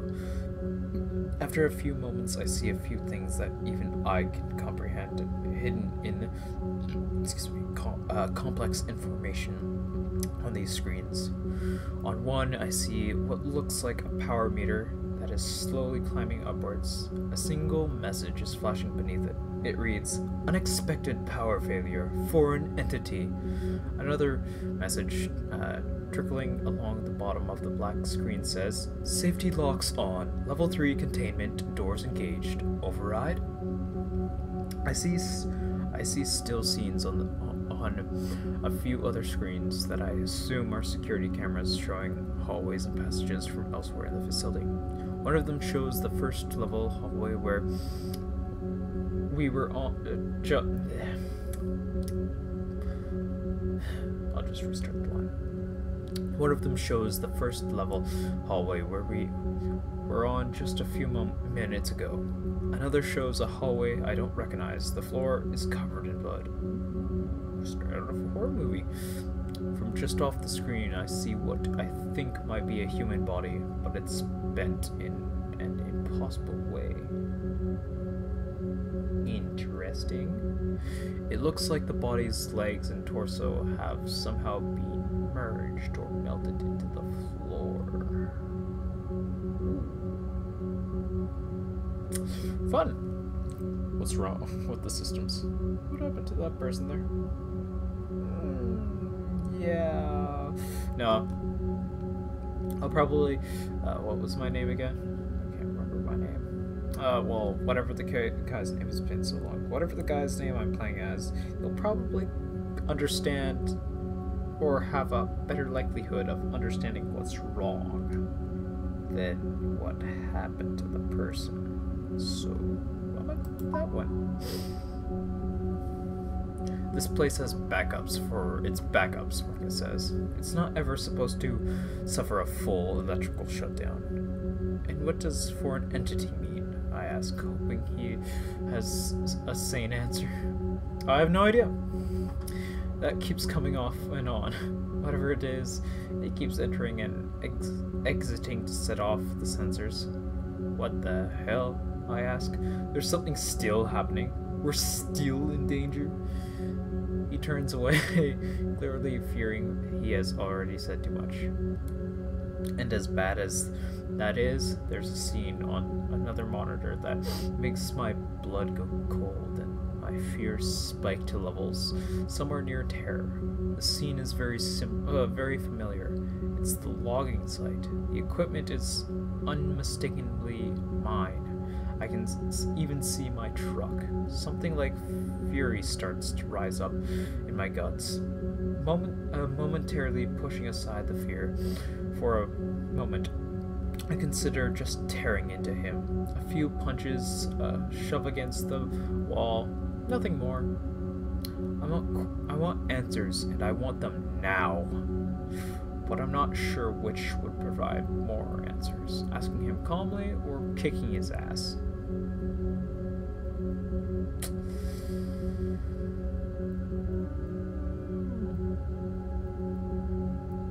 For now, I think I'll ask him calmly. If he doesn't give me an answer, or answer me, then I'll answer more aggressively. Could you please explain to me why you've been spying on my crew? My anger is prodding at me, and I have no... God damn it. I have to hold it back again. It's near the surface, demanding a release. It was part of my job, mine and a few others. Your crew has been watched over since you set up your equipment. Why? Because you're working with heavy equipment, some of which digs into the ground? Less than a mile from a secret government facility. I had no idea of that. Sorry, I had no idea of that, I say. How could I have known? Marcus gives me that same crooked, trembling smile that is beginning to creep me out. Because those things would draw attention to this place, he says. You have no idea how secretive this facility is. Besides, I know that the higher-ups looked into it. Your site isn't on government land. It's shy by about 300 yards, so is that me speaking? So even if we wanted to intervene and keep your crew away, we couldn't have without stirring up a fuss. The fact that someone with such a low-level clearance knows this much about my logging crew is unnerving. If you've been watching us, why didn't you recognize us when we met in the hallway? I ask. He shakes his head and exhales, like it's obvious. The cameras have been a bird's eye view. I can't see faces, we just track bodies and names. Yeah, so where the hell is my crew? Look, Marcus says. All of you were on site as usual before the incident. It had been a few hours since I had checked, though. I can tell he is starting to get rattled by this interrogation. He continues with his eyes fixed on the keyboard. They might have come near the facility, or maybe not. I don't know. I'd tell you if I did, okay? Well, are they inside the facility? Well, they're... Oh, God damn it. Well, are they inside the facility? I shout. You have cameras everywhere, right? Look for them. Marcus puts his hands up defensively. I've been looking all over and I haven't seen your crew. But, he adds, the lower levels don't have any cameras. Classified. I'm not sure how they would have gotten there, but it's a possibility. I'm still shocked that we were being watched. Do they know everything about us? I'm telling you, Marcus said, the depth of influence in this facility goes deep. There are 36 employees down here. Outside of those employees, only 5 other people know of this that this place exists. What do you want, friend?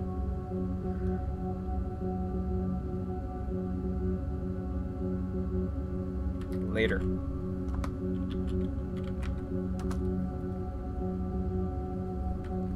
I'm hungry.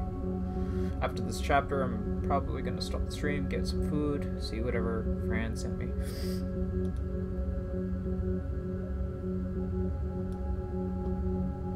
It's kill. Oh my god. Oh my god.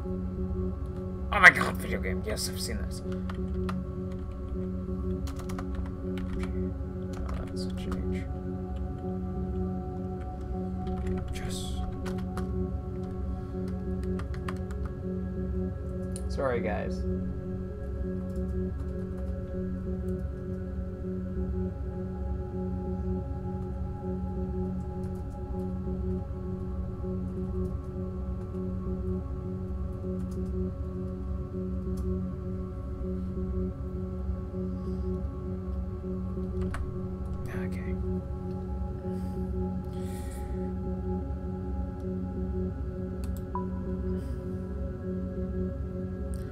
What do all these people do here?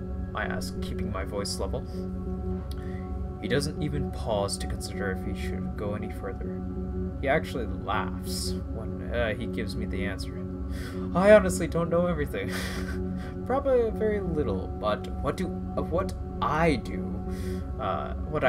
know is that it is more than Black Ops. What does that mean, I ask. There are scientists here who have been disowned by their own governments because of the nature of their work. You get it now? I don't know. I don't. Not at all. But I don't want him to know about that. You said there are 36 employees, I say. Where are they now? He shakes his head. As far as I know, everyone else is gone. Gone where? He points to the screen that still informs us of the unexpected power failure and cringes. If this power failure was not corrected in time, there's no telling. But they're here in a facility. But they're here in the facility somewhere, right? I ask, hoping someone will be able to help Dennis better than I can. I just don't know, Marcus says. They could be anywhere. Look, I say, furious with the way he's talking in riddles. I don't. God, Dennis says. I look over to him and he looks as pale as a ghost. He's stood up and his eyes are locked on the monitor closest to him. What? I ask. He simply points to the monitor and sees the log. I look. Wait. He simply points to the monitor and then looks away. I look at to the monitor and see the logging site. But more specifically, I see the overturned dozer in Tony's crushed body, several feet away from it, where I'd pulled him out. Tony. The fact of his death seems abstract, almost like it happened in some other world or a very long time ago. I know that you already told me he was gone, Dennis whispers, but it's different actually seeing him. My God. Suddenly something blazes by the open door outside. The shape is fast and in shadow. Okay. The shape is fast but in shadow. The shape is fast and in shadow, but I'm pretty sure it's a person. Someone else is here, Someone else is here, Marcus says. Wheeling around, he sounds very happy to discover this, so I try to follow his lead. If something bad happened at this facility, then surely the sight of another survivor is a good thing, right?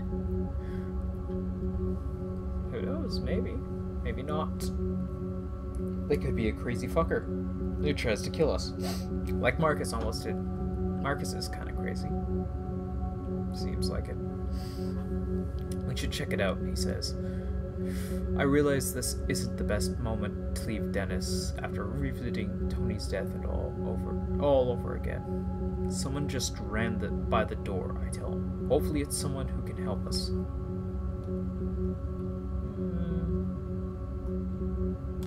You gonna be okay?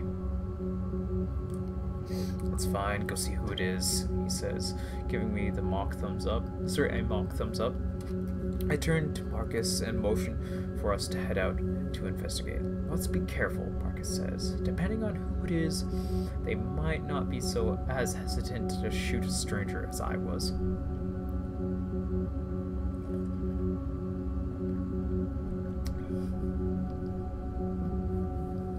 I nod at him as I head for the door. I'm still holding the rifle in my hand, and I don't know if I have the guts to actually use it if needed. With a final look back to Dennis, I run out into the second level hallway. Oh boy. Dennis, don't die. Don't die, Dennis. Don't die, Dennis. Better not die. I like Dennis.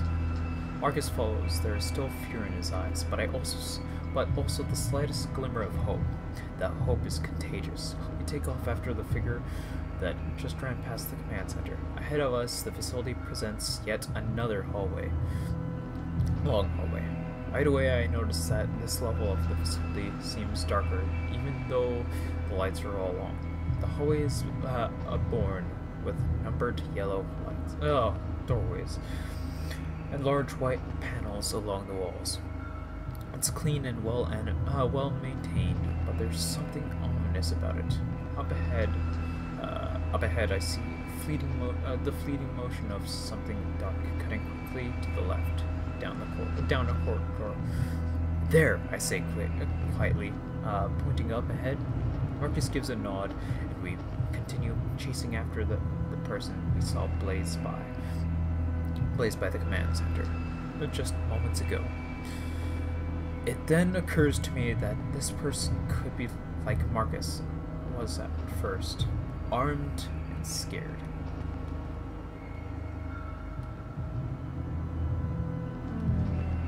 Shout at them. Hey, stop! Who's there? I get no response. I'm unsure if I should be relieved or upset about this. The last person we met nearly killed me with a rifle. Why would this person be any different? I quickly dart around the corner and take the same shooting stance I've seen countless times on TV. There's a woman standing there. About 10 feet away. She has reddish blonde hair, a small and mousy build. She looks terrified and is visibly shaking. She's probably in her late 30s, wearing a lab coat with dark jeans and green Converse low tops. Whatever. I have a strange sense that her fear is not just about our sudden appearance. She looks like a woman who's been running scared for a while now. Her hands are raised in surrender. She's not holding a weapon. Marcus slowly approaches, taking a few steps ahead of me. It's Amy, right? He asks. She blinks, seemingly surprised that he knows her name. Yes, she says. And you're Mark? Marcus. She nods absently and then looks to my rifle. I'm not going to use it. Now, how do I know that? She asks. You're trespassing on government property in the midst of a huge, catastrophic event, and you have a rifle. How am I supposed to believe you? I have a friend back in the command center who needs medical attention, I say, and we're looking for the rest of our crew. I'm really sorry, but I don't know where they are, she says. Do you know what's happened? Marcus asks. From the power outage? I don't know what caused it, she says, but there was an experiment taking place when the outage occurred. Something's happened, and she trails off here, giving me a look of distrust. I saw things on the security monitors, Marcus says. The experiment failed, didn't it? I don't know the specifics, Amy says. I barely escaped the 3rd floor. I was going to go down to the command center. To see if the security footage showed anything, but then I saw you and the gun. Listening to their conversation, I'm feeling totally in the dark.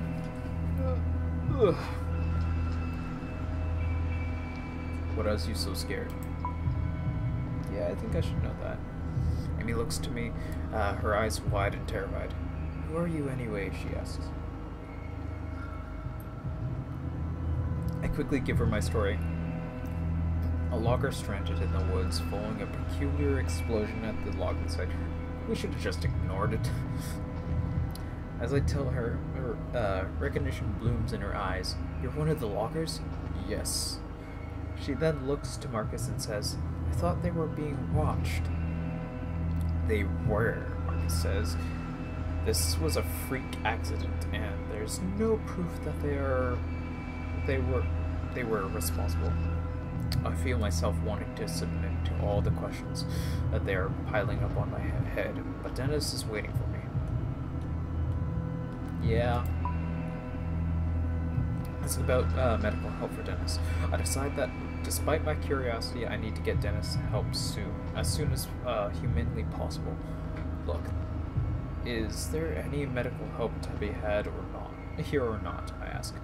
Probably, Amy says, but you'd have to find Colonel Barksdale. He knows where all those sorts of supplies are. And where is he? Where is everyone else, I ask. At this, Amy starts to weep. She falls to her knees as if someone had struck her from behind. Gone, she says. Some were killed, some were just, I don't know, they disappeared right in front of me.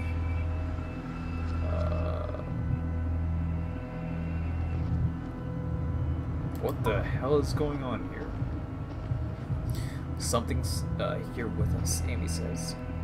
We were conducting an experiment and it all went horribly wrong. Something came through. Came through what? Came through what? Marcus asks. I don't even know what that much. An entity, but whatever it is, it's still here somewhere, Amy responds. How could you not know? Don't you have full security access? I ask. No. I have access to almost everything, but there are 2 levels of security beyond my clearance. So, what do you suggest we do now? I ask. I'm not sure, she says, wiping her tears away, but if you want to find your crew, we need to find Barksdale. He's in charge. Where is he? I ask. Down on the 3rd level in the hangar? Let's go, I say. It's not that easy, Amy says, again looking to the rifle in my hands. Why not? Like I said, something came through. When the power went out, there's several of them, all roaming the 3rd level. What came through? All I know is that All I know is that the others refer to them as entities. Amy shudders as she recalls the horrors she has seen. I don't even know how to describe them. I didn't get a good look, she says. All I did was run for my life. Behind me, I just heard screams. Spooky. Very spooky. I know it's not very scientific of me, but I didn't feel like sticking around to learn more. She's right, Marcus says, stopping my train of thought. The things I saw on the monitors it was crazy. This is insane. I bark. I'm going to the 3rd level to find this Barksdale guy. Thank you for your help. Wait, Marcus says. I'm sticking with you. If we want to get out of here, we have to find Barksdale, right? Yes, Amy says. But Barksdale's on the 3rd floor, and it's too dangerous to go back there. Ah, God. My ears are starting to hurt. There. Oh, better. And I can hear myself better. Where was I? Okay. I figure... Excuse me, sorry. Excuse me, sorry. Again, excuse me, sorry. I figure I'll let them make their own decisions. In the meantime, I start heading back to the command center to go get Dennis. Sorry, to get Dennis. Before I get there, I hear their footfalls behind me, getting closer. I give Amy a questioning look, and she quickly looks away, clearly torn. Neither one of you know your way around here, she says. Looking for Barksdale on your own would be suicide. Like it or not, she has a point. Fine, I say. Then let's get Dennis from the command center and head down together. Dennis, don't be dead. Dennis, don't be dead. You better not be dead, or I will... I don't know what I'll do. Because you'll be dead. I won't bury you. Oh, that'd be rude. I'd bury you. Should have taken a sip before I hit continue. Anyways, we enter the command center, and I'm happy to see that Dennis has regained some of his color. Oh, good. We're going to get you some help, I tell him. And then we're going to find your crew, our crew, and get the hell out of here. More help would be great, he says. With the way you ripped off my shirt earlier, I'm not letting you touch me again. Oops. Maybe I shouldn't have done that. Anyways. Wait, Amy says. Maybe one of us should stay here with him. I'll be okay, Dennis says. His hands, he stands to his feet with a grunt. You don't know what's out there, Amy says. I saw them. I saw what they can do. This facility is not safe. Nope. No other people watching. Of course not. It's fucking midnight. Or no, more like 1. Yeah, it's 1:30. Why wouldn't anybody be watching? I gotta sneeze. Come on. It's like, it's in here. It will come out. Whatever.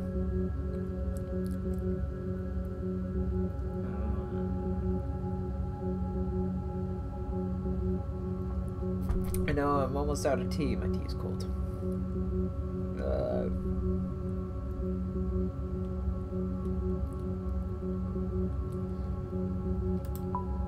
Are there any of them on this floor?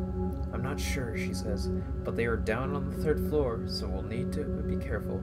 Marcus looks a little hesitant, but he nods his agreement, and the 4 of us exit the command center. Heading back out into the hallway, I look back to the monitors. I take a final look at the screen that shows my wrecked login site, and I feel a pang of sorrow. Then I look to the other monitors, looking for any sign of Amy's creatures. But I can't. That's exactly what I'm doing, and there's no need to pretend otherwise. Oh. Sorry, whoops. I tried to tell myself that I'm not looking for any sign of Amy's creatures, but I can't. That's exactly what I'm doing. There's no need to pretend otherwise. We head back through the hall and towards the elevator. The tension exists between us. Exits between us is like a physical presence. Exists. Whatever. Ooh, there's the elevator. Can I press the buttons? I want to press the button. We step inside the elevator, and those pristine doors close. Inside the elevator, Amy seems to become much more guarded and distant from us. I want to assure her that I mean her no harm, but I'm also not going to put the rifle down. So you have pretty high clearance in this place, right? I ask her. That's right. So what kind of experiments are we talking about? What went wrong? When she starts to answer my question, I can tell that it is something of a relief for her to get some of it off her chest. There's been a lot of work on a project taking place here over the last 3 years or so. Wow. The purpose of is to find out if there is any real viable science behind point-to-point instantation. Whatever. Instant transmission. There we go. Like teleporting, I ask. Oh my god, Marcus says. I had no idea. I knew there was some weird stuff here, but nothing this insane. Really? Teleporting is insane? I don't find it that insane and top secret and stuff. Come on. Come on. Whatever. It's really not all that insane, Amy says. We found out our first major breakthrough about 9 months ago. We were able to transport a live rat from its cage on level 3 to a small lab in New Mexico. The trip took the rat 5 seconds. Wow.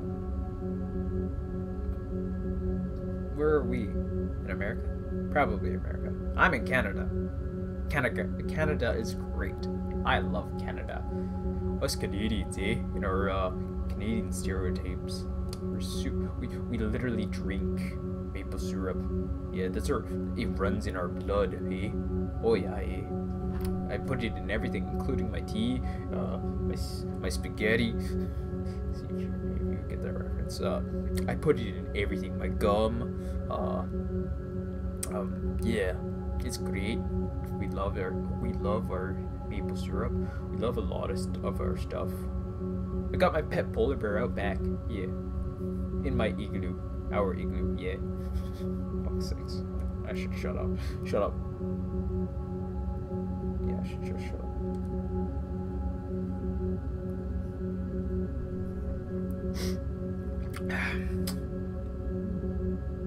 Excuse me. Shame nobody's watching. Kinda sucks. Maybe I should do these streams in the day, then people would actually watch. Huh, I never thought about that. I should thunkle about that stuff more.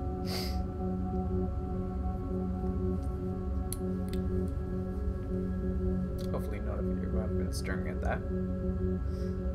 That's why I wear the house coat, so none of you get a nip slip. I don't know if you have seen that. Whatever! Enough doing that. Let's get back to this.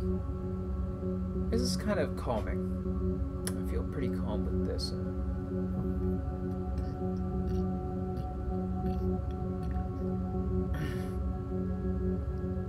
Excuse me, sorry. Fidget cube. Great thing. Better than a fidget spinner. I don't want that to make too much noise. But I'm getting bored. Oh, right, I need the mouse. This hand, whatever.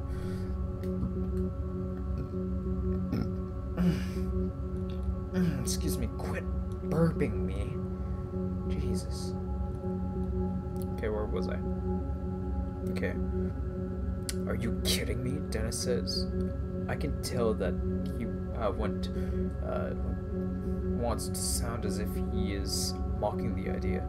Sir, are you kidding me? Dennis says. No, that's gonna make too much noise. Whatever. I'll just reread that. Are you kidding me? Dennis says. I can tell that he wants to sound as if he is mocking the idea, but he fails. He's scared. Not at all, Amy says. The problem was that when the rat arrived, its retinas were detached and its intestines were on the outside of its body. Yeah, that sucks. Oh, it's just a stupid lab rat, so, you know, stuff like that happens all the time. Yeah, did you ever perfect it? Well, about 6 months ago, we successfully made that same experiment. The rat arrived in great health, and this time in just 3 seconds. Wow.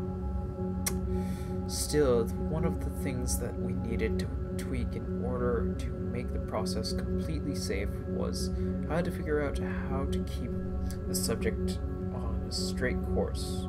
Why does that matter? How does it matter to keep it on a straight course?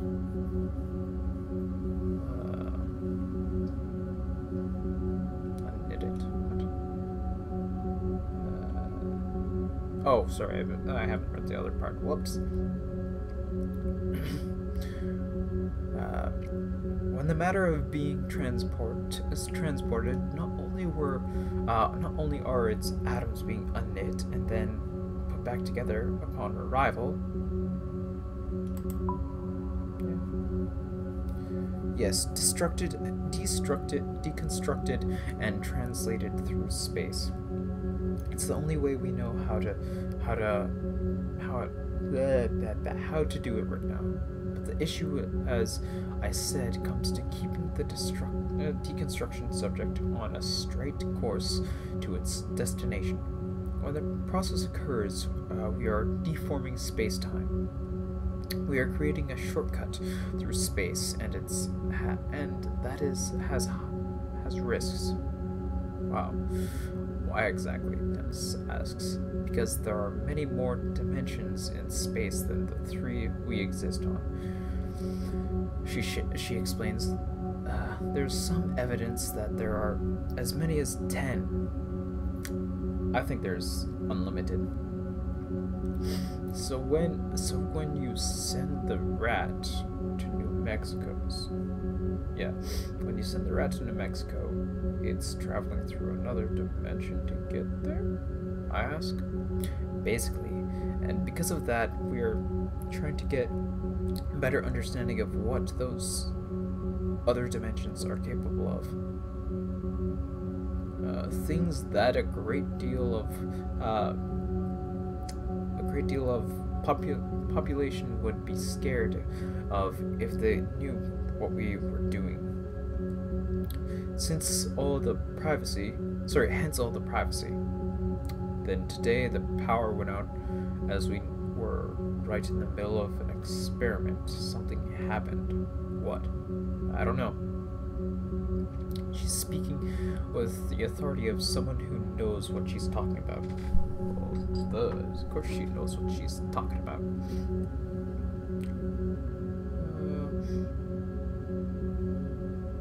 Yeah, what have you seen in these dimensions? Other worlds, other Tegmark universes where our laws of nature don't apply, she says, not bothering to explain what that means. I'm not cleared of for such things, but I also get the reports. What reports? Marcus asks. I'm given access to the results of the tests. In other words, Marcus replies, clearly upset, you guys have been peeking into other dimensions and taking notes on what you see.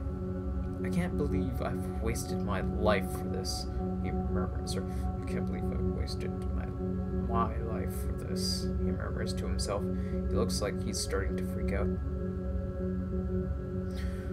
Amy is quiet. Her expression indicates that she's waiting to see how I react to all of this. Yeah, that's kind of incredible. That's fucking... Yeah, it's insane, but it's pretty cool. You were impressed by Amy's work. So this is all like interdimensional stuff, I ask? In a way, Amy answers. Marcus, on the other hand, is incredulous. What? I don't know that word. Whatever. I don't want anything to do with this, he says. All this time, I've been working for. He laughs cruelly, and the sound of it makes my blood go cold for a moment. Just a single level beneath my feet. You assholes have been tearing apart space and time, Marcus continues. When the elevator doors open, I can't get out fast enough. The tension is growing way too thick for my liking. Outside the elevator, we step out into what appears... my eye. A massive industrial area.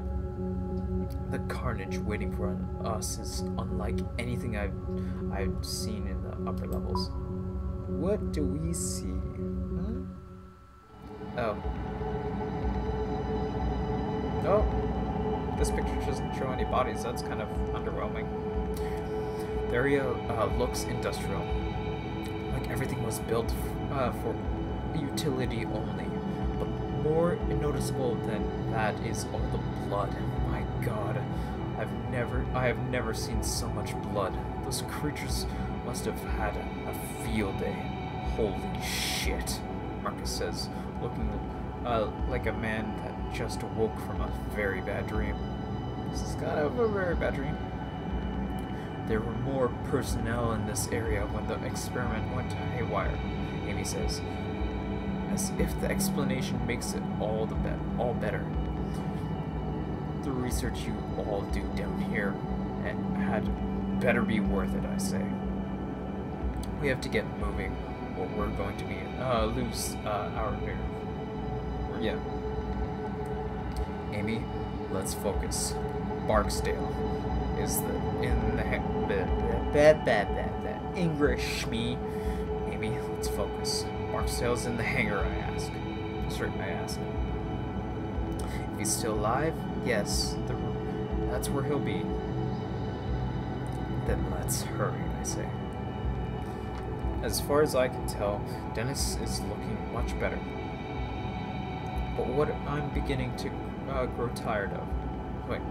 But I am beginning to grow tired of trying to keep my fear at bay. Between the blood on the floor, the silence of level 3 and Amy's talk of the lab rats getting freaked out. I'm getting freaked out. Okay, yeah,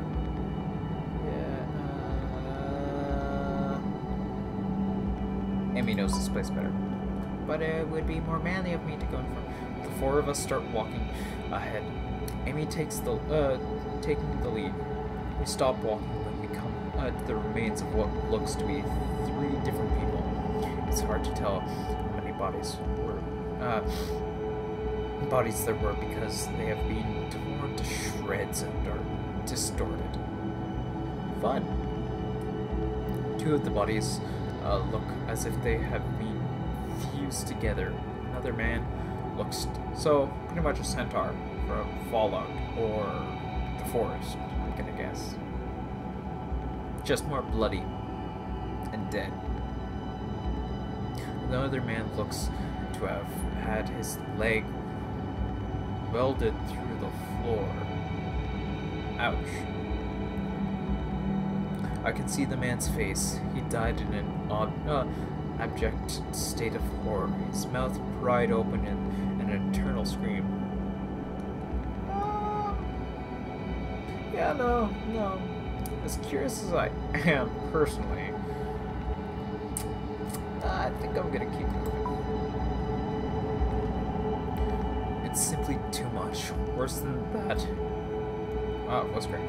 Worse than that is the fact that we have just started our journey through level 3. If there is worse waiting up ahead, I don't think I'm going to be able to make it.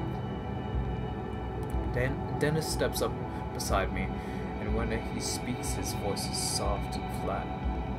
What the hell could do that to someone, he asks. The things I saw, Amy answers. They could do it pretty easily, I think. She looks pale, and I think that she may pass out at any moment. Tears spill from her eyes, and she is visibly shaking again. I just added it again, obviously. But she soldiers on. Good job, Amy. Good job, yeah. Looking back to me and stepping, she soldiers on. Looking back to me and stepping to the side of the gruesome carnage. Her eyes again to my rifle, and she doesn't look very hopeful. You good to go? She asks me. We need to move on, but for some reason I can't take my eyes off the scene. My mind is reeling, trying to process it all. Blast it. Oh no.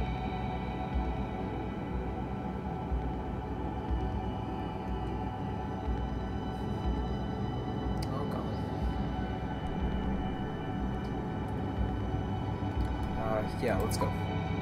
Yeah, let's go. We leave the grisly sight behind, moving into another, equally destroyed area.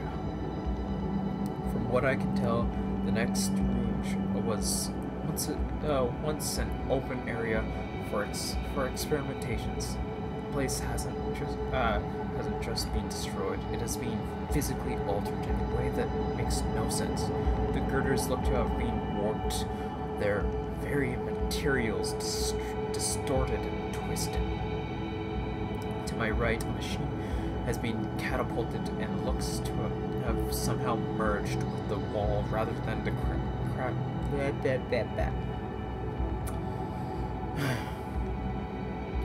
To my right, a machine has been catapulted and looks to have somehow merged with the wall rather than crashing into it. Beyond these phenomena, yeah, I think that's phenomena, whatever, shut up, carry on. Beyond these phenomena, there is the standard violence I was expecting to see. There is a limp arm sticking out from underneath the wreckage, and more blood. I see no signs of an explosion, which makes me wonder just how this happened. Seeing the aftermath is sickening enough, but it makes me wonder if Amy saw it while it was happening.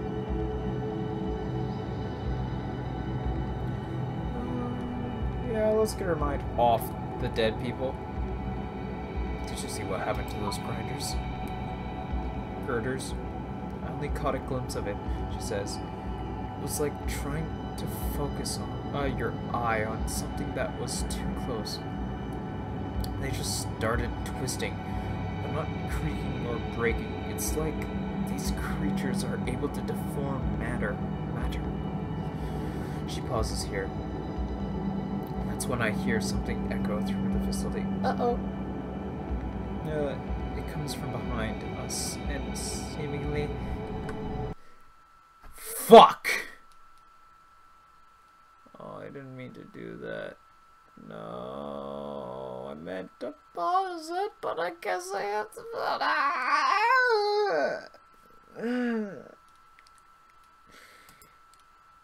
Oh, yes, let's see. It better pick up where I left off. I swear to God, if it doesn't pick up where I left off, I'm gonna be so annoyed. Okay, it did. Yeah, okay, thank God. Thank God. I was about to sneeze, so I meant to pause and stuff. Whatever. She pauses here. That's when we hear... Alright. It comes from behind us, and slightly to the right. I'm not sure what it is, but it makes my blood feel like ice. It sounds almost like static from an AM radio, but there is a high-pitched noise beneath it that I can't even start to fathom. What in the hell is that? I ask, instantly clapping my hands to my ears. One of them, Yumi says, her voice a whisper. One of the creatures. That's what they sound like, Dennis asks. That's what they sound like, Dennis asks. I see that he's leaning against the wall, again, wincing at the noise. I suddenly realize that I have a death grip on the rifle, ready to shoot at the next thing I see. How far away do you think they are? About 100 meters, she answers. Not far. Everyone seems to take this as the cue to start moving again. We make our way around the office wreckage. Now with new purpose in our step, we barely make it to the other side of the room, approaching a dark hallway when another high-pitched noise sounds out. Excuse me. This one is louder, closer.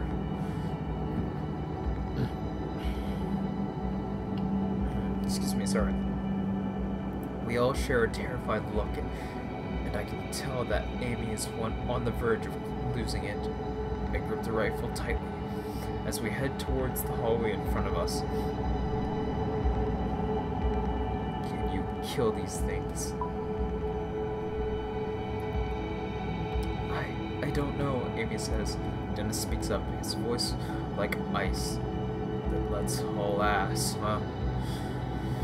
No one says anything after that, but I can feel the presence of terror around us, pressing in on us like some new violent gravity.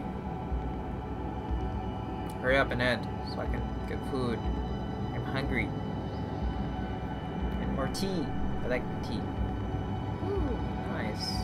Ooh, is the pipe filled with blood? Leaky?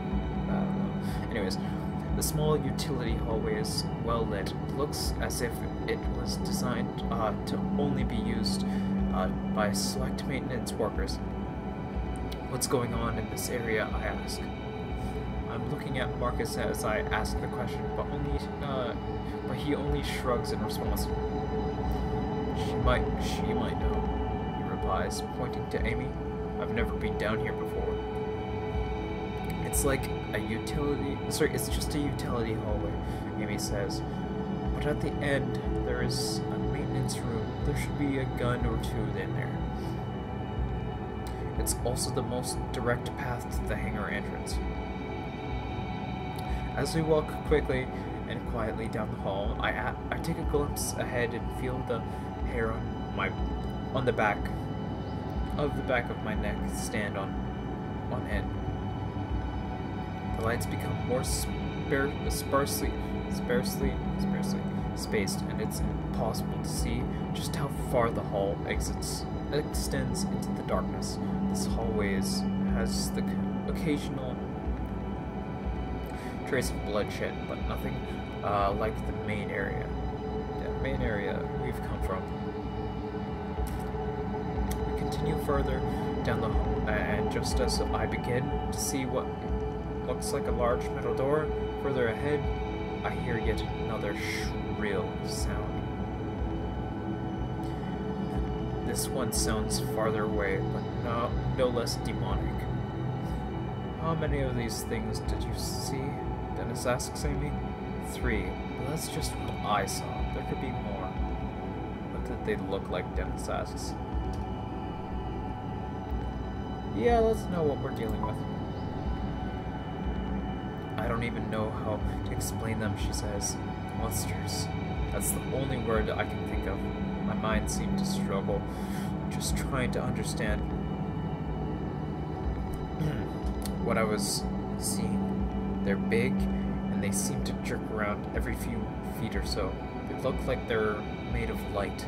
That's about all I know for sure. You know, my ex-husband always said I'd let my work kill me, she continues, seemingly unable to stop herself. I mean, I doubt he imagined this exact scenario, but still. As we make our way to the hangar doors, another high-pitched noise rings out, angrier now. Amy stops walking, causing all of us to stop and turn to her. You have to do something to slow those things down, she says. No, Marcus snaps. There's no time. We need to distance ourselves and get to the hangar fast. Amy ignores him, deep in thought. There's an old hydraulics door set into the wall right here, she says. It hasn't been used for years, though. She looks to me, pleading her case together. We might be able to pull it close behind us to keep those things back. Those old hydraulic doors weigh a ton, Marcus says. There's no way it'll work. Roger, Amy says. What do you think? Oh, I'm Roger. We didn't tell Amy my name. Roger, Amy says. What do you think? They'll have a harder time getting to us if these doors are locked. Look, Marcus shouts. Turning to me. Look, Marcus shouts, turning to me. We need to get to the hangar. Now. Yeah, I agree with Marcus on this. We need to move. We need to fucking move. We need to haul ass, as Dennis said earlier. Sorry, Amy. It's a good idea, but it'll probably take too long. Sorry. You decided to leave the doors open and run. No, I say to the group.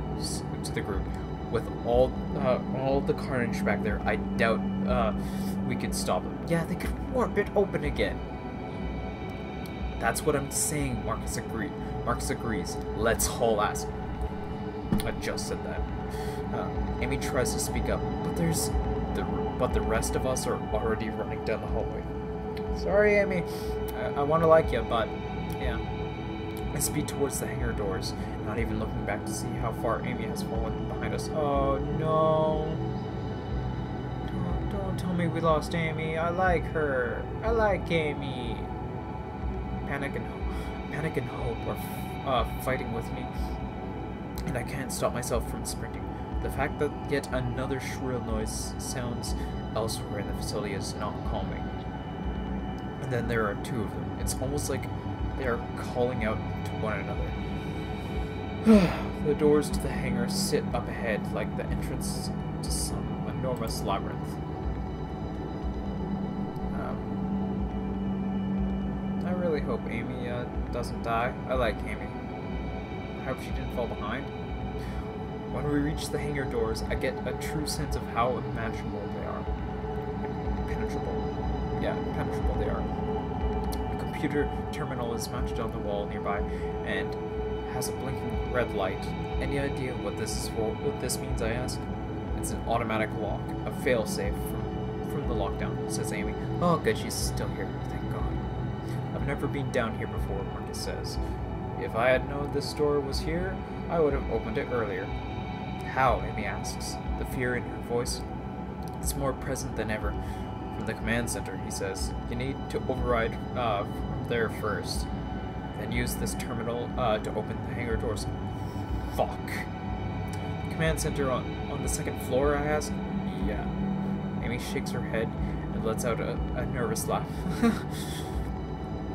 Do you hear those things? She asks. There's no way in hell I'm going back towards them through that small hallway.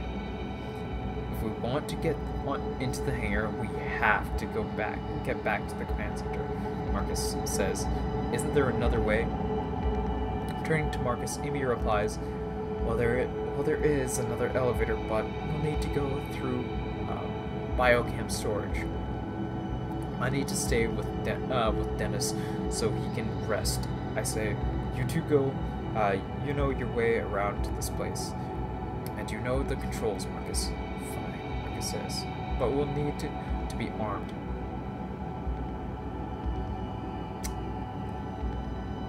Yeah, Marcus, you're a bit. Well, they're both kind of unstable, but.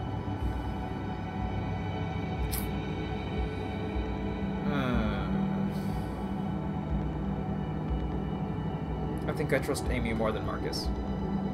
He doesn't seem to like the situation very much, so. Yeah. You gave Amy the gun.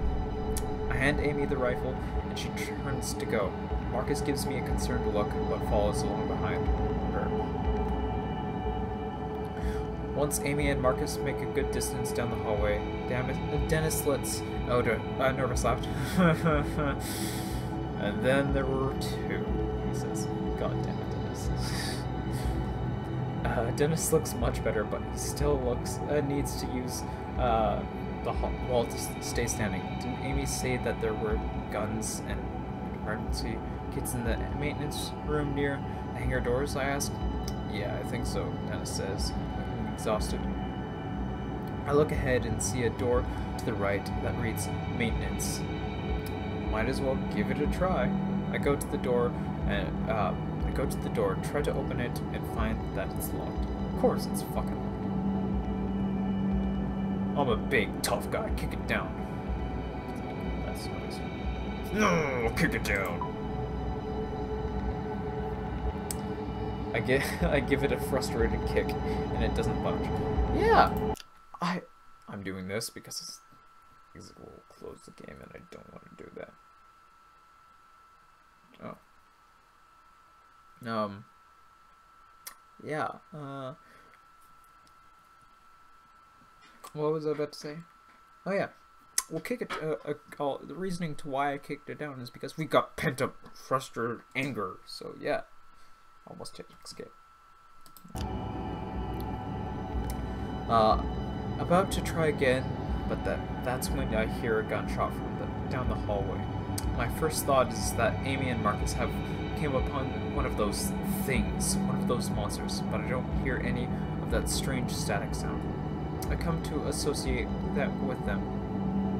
Alarm bells go off in my head, and before I know it, I'm heading back down the hall, away from the hangar doors. Stay here, I'll be right back, I whisper over my shoulder to Dennis. See if you can you can figure out how to get into that maintenance room. Where are you going? He asks. I don't bother answering him, as I bound through the door where Amy and Marcus went. Oh no! Please don't tell me either of them are dead. This is a nice hall. Please don't be dead. Either of you don't. As I enter the biochem room and start walking between the massive silos, I wonder what classified chemicals would be inside of them. I am fully expecting one of Amy's creatures to come flying out of the intersection of the halls up ahead. I think I overhear a voice, a woman's voice. It's Amy. Stop! Let go of the gun! God damn it, Marcus. I run up ahead so fast that I almost trip over two people in the life or death struggle. My mind tries to perceive what I'm seeing, but it makes no sense, not at all. Marcus is wrestling with Amy, trying to take her gun away. Well, my gun. Originally Marcus's gun, but now my gun. When this doesn't work, he throws her to the ground and starts choking her. What the hell, Marcus? Her face is turning purple, and her eyes look like they might pop out of her head. Marcus sees me coming out of the hallway, but acts as if he is doing it. What he is doing is perfectly normal. What the? Yeah, ask questions later. Act first, ask questions later. I start rushing towards him before I really know what I'm doing. I bring my fist down and harden an arc. Sorry, in a hard arc. The bridge of its nose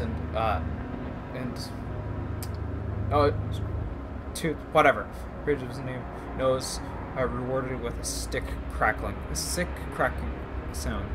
He cries out as he falls to the ground, looking at me as if he doesn't understand why I punched him. On the floor, Amy clutches her neck and gasps for breath. I start to fear that I was a moment too late, just as I see that the rifle has been thrown across the floor. Marcus seems to notice this exact same time. So it's like one of those things where it's like, that's how I see it. And then they charge for the rifle. Go for the rifle. We both go for the rifle at once. He takes a single stumbling step towards it, wobbling a bit from my punch. Yeah, good. I dive for it, and when I hit the floor, it feels like I'm a baseball player trying to steal third. Nice. Our hands both fall on it, but when I yank it away, it manages to kick me, knocking the rifle to the floor again. The kick catches me squarely in my ribs, knocking the breath out of me. What the hell are you doing? He yells at me. By killing her, I'm saving us all. Sorry, saving us. All of this was her fault. No, it wasn't. Probably. I sense that he truly believes this, but if that's the case, then why not just attack her when we were all together? Because he doesn't want to take all of us on. The answer is simple. We might have stopped him.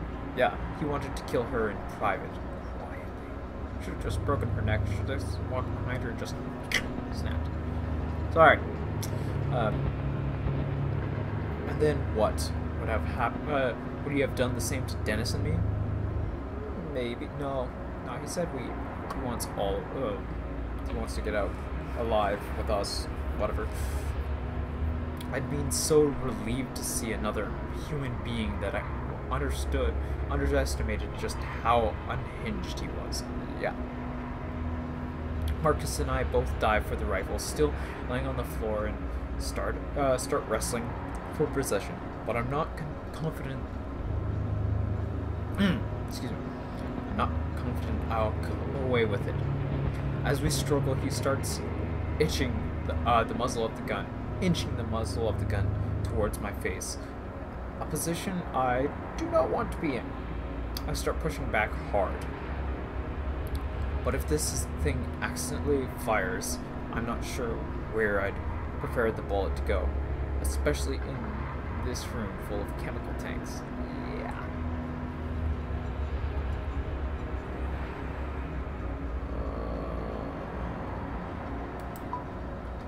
Yeah. I grunt as I push the muzzle to face away from both of us, which ends up being towards a large tanks. Maybe not the best choice. In this struggle, the gun goes off, and after a flash, bullet hole appears in the side of one of the tanks. God damn it. A strange green liquid starts to leak out, and I hold my breath, hoping it's not explosive or harmful. It's not. As soon as it lands on the ground, some kind of thick, twisted moss starts to grow unnaturally fast. Okay, that's interesting. I have no idea what this is, or if it's safe for us to be rolling on. Good. The ground just a few feet from it. Luckily, the strange growth distracts Marcus for an instant. I grip the rifle tighter and push forward. The side of the rifle catches him directly in the chin. Ouch. His head snaps back and his hand releases the rifle. Don't be dead. Don't tell me it broke his neck or something. Anyways, I get to my feet as quickly as I can, switching the rifle back around on him. For a moment, I think I've knocked him out, but his eyes flutter and he looks at me as if I've betrayed him. Her people, he says. It was them. Sorry, it was them. They did this. She deserves to die. She did this. Oh, god damn it. No, Marcus. No. It was an accident. Bad one. With consequences. I look to Amy and wish I could help her. I'm relieved to see that she is managing to draw in a few breaths. Yeah. I'm glad she's not dead. Her legs move as she tries to push herself into a sitting position. You wouldn't know, Marcus says. You didn't work here under their secrecy. You don't know what it's like to... He surprises me by lunging towards me, leaping from the floor like a human projectile. I don't have time to aim carefully. I have to react. Try to dodge. Save the bullets. Don't shoot him. I don't want to kill Marcus. His aim is poor and his strength is failing. I dodge him easily. Nice. I don't want to have another gunshot go off and alert those creatures again. Yeah, that's already 2. You've made enough noise already. Yeah, again, 2 shots already. Make a hard jab for the butt of the rifle, striking him in his chest. Something crunches. Ouch. There he goes. Rib. And he lets out a whoosh of air. Ouch. He crumples for a moment and then goes to his knees. He roars in pain on the floor. Only after a few moments I realize that they're not purely screams of pain. The bastard is calling for them. Calling for those creatures to come for us. This place is evil, along with everyone involved, he wails from the floor. If you are taking her aside, then you deserve to die too. If you want to stop me, you better do it now, you coward. The rage in his eyes at Amy as well as towards me for stopping him, makes me think that he'll deliver on his threat. I raise the rifle again, every urge in my body wanting to make sure he doesn't come back to bite us. But I'm not a violent man. I could easily not kill him and just leave him behind.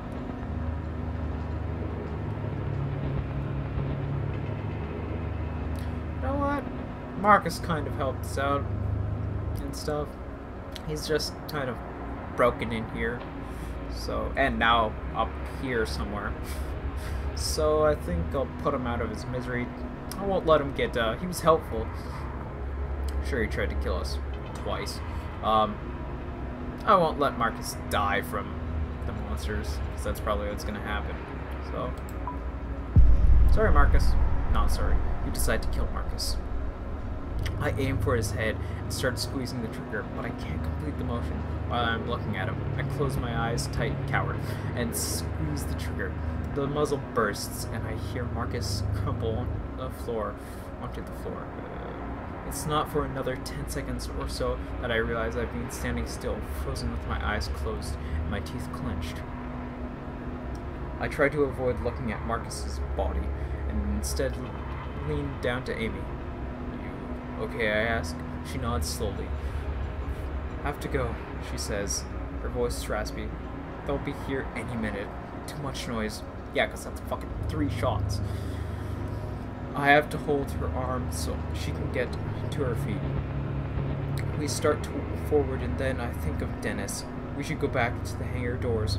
I say. I can't leave Dennis there. There's no time. There's no time, Amy says. You need to come with me up to the command center now. Now! I'll be back for him soon.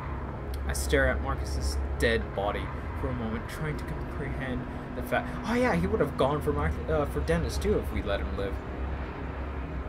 For a moment, trying to comprehend the fact that my own hands caused him to die. It is a turning point in my life that I will never recover from if you get out of here alive. Hopefully we do. But there's no time to weigh it down now. As I look at him, another high-pitched static sound rings out from elsewhere. It's louder, more ferocious. Fuck.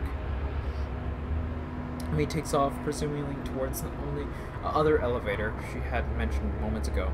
As we move out, I look back once more at Marcus's body, motionless. God damn it, stop looking at it. We start running, and after the first few strides, another noise sounds out. Good thing I didn't give Marcus the gun. I would have made it easier to kill her. Anyways, it sounds mechanical, but at the same time, it also reminds me of recordings I've heard of whale songs. I dare look behind us, and I see something has entered the doorway I came through. It's large, bright, and is too far away to see clearly, and I have no interest of seeing it. Yeah, no thanks. Whether pulling that hydraulic door would have helped, I'm not sure. But seeing how close they are, I regret not doing it. I spread out my step to follow Amy as she leads the way.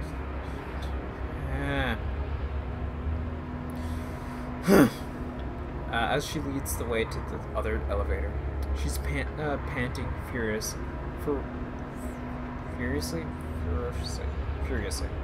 but pushes on. I can hear something rattling in her breath, likely that the result of Marcus's attack. This makes me imagine his cold, uncaring eyes must have looked staring down at her as he tried to deliver her to death. She is still forging on is behind, but yet beyond me. I'm sorry about Marcus, I say.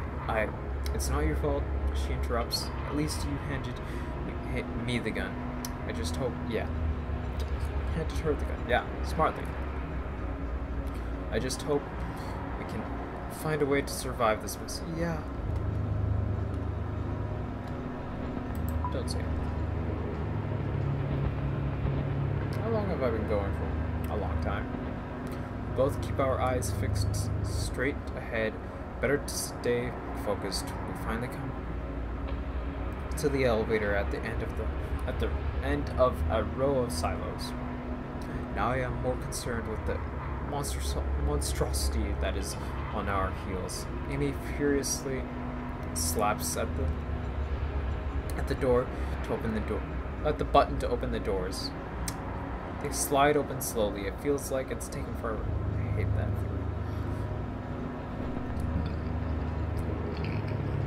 Excuse me, sorry. No. Wait. Keep burping. Stop. Sorry. Oh god, that's far. Oh.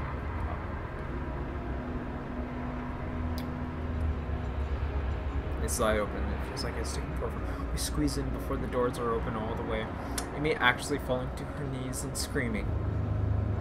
Of course. But I don't blame her. I ready the rifle and watch helplessly as the doors finally reach their full opening capacity. As they hold open, I see a large shape floating towards us. A phosphorus scent-like white glow outline. An impossible shape behind it. I see another shape that's also entered the biochem room, and another. Oh god. The third one breaks away from the others two, taking a quick right. It moves with eerie speed. God, at this point I just want the chapter to be over so I can go get food, tea, and end the stream and go to bed.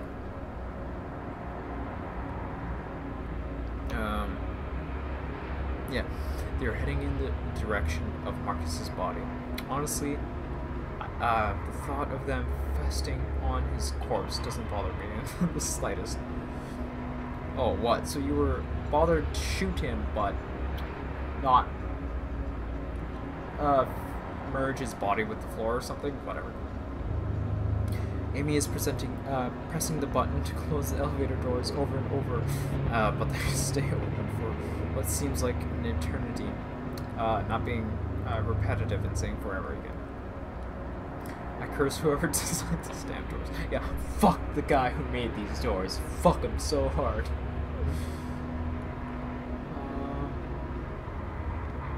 Yeah, stand at the door ready to shoot.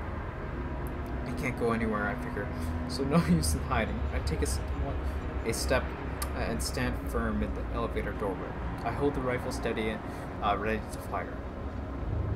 That's when I see them in a clear light for the first time. I can see their features, their shape and their colors, but my mind can't quite process it all.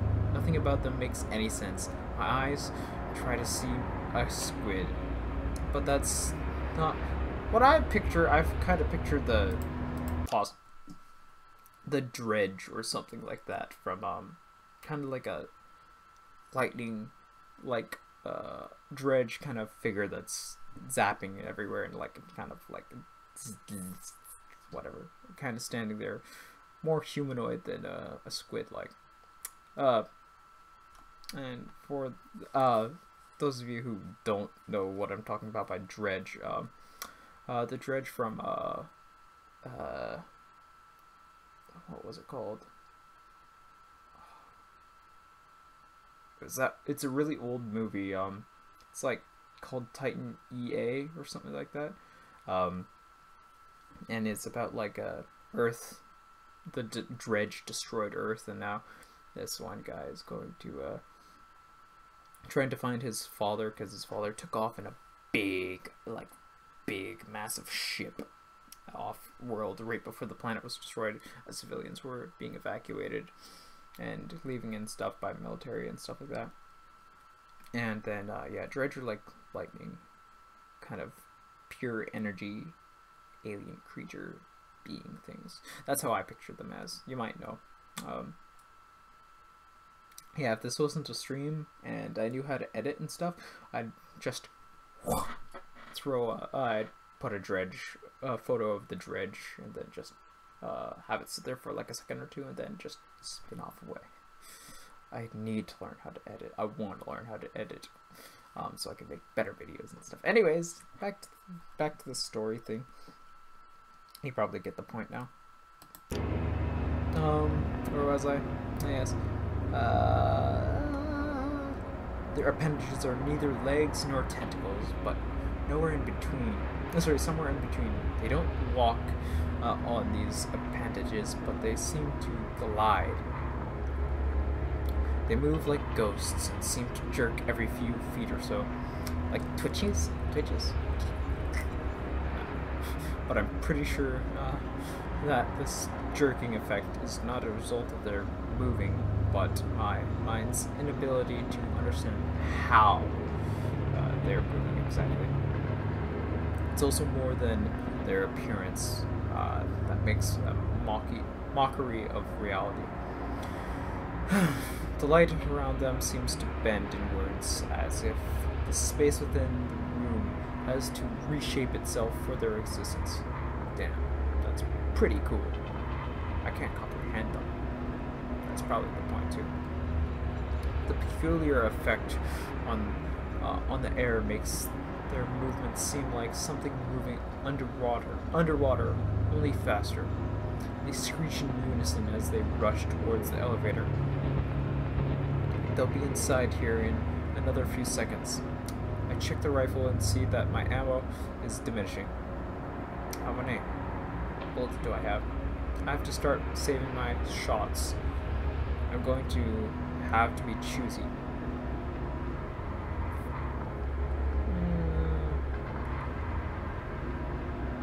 Fuck them. Fuck them all. See if it works. I decide to shoot at the creatures. Now about a foot remains between the sliding doors, and I find my muscles reacting instinctively again. I pull the trigger. The shot fills the elevator, and there is thunder in my ears. Yeah, my ears.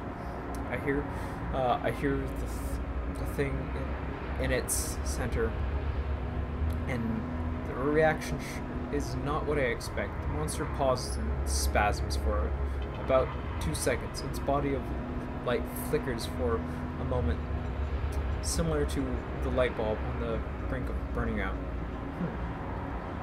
My finger keeps pulling the trigger. The throb of the rifle. Okay, throb of the rifle in my hands is comforting, and each screech from the creature is like music. A little sadistic, but okay. I like it. But then I realize that this only seems to be slowing them down. Fuck. Oh, good. End of chapter. Good. Finally. Anyways, its tentacles seem to tighten and then loosen, like a weird muscle reflex, but then it's on the move again, unharmed by the shots. Fuck. Great. Well, there goes my ammo. Well, it doesn't matter. It's not like I'm gonna be shooting anybody else.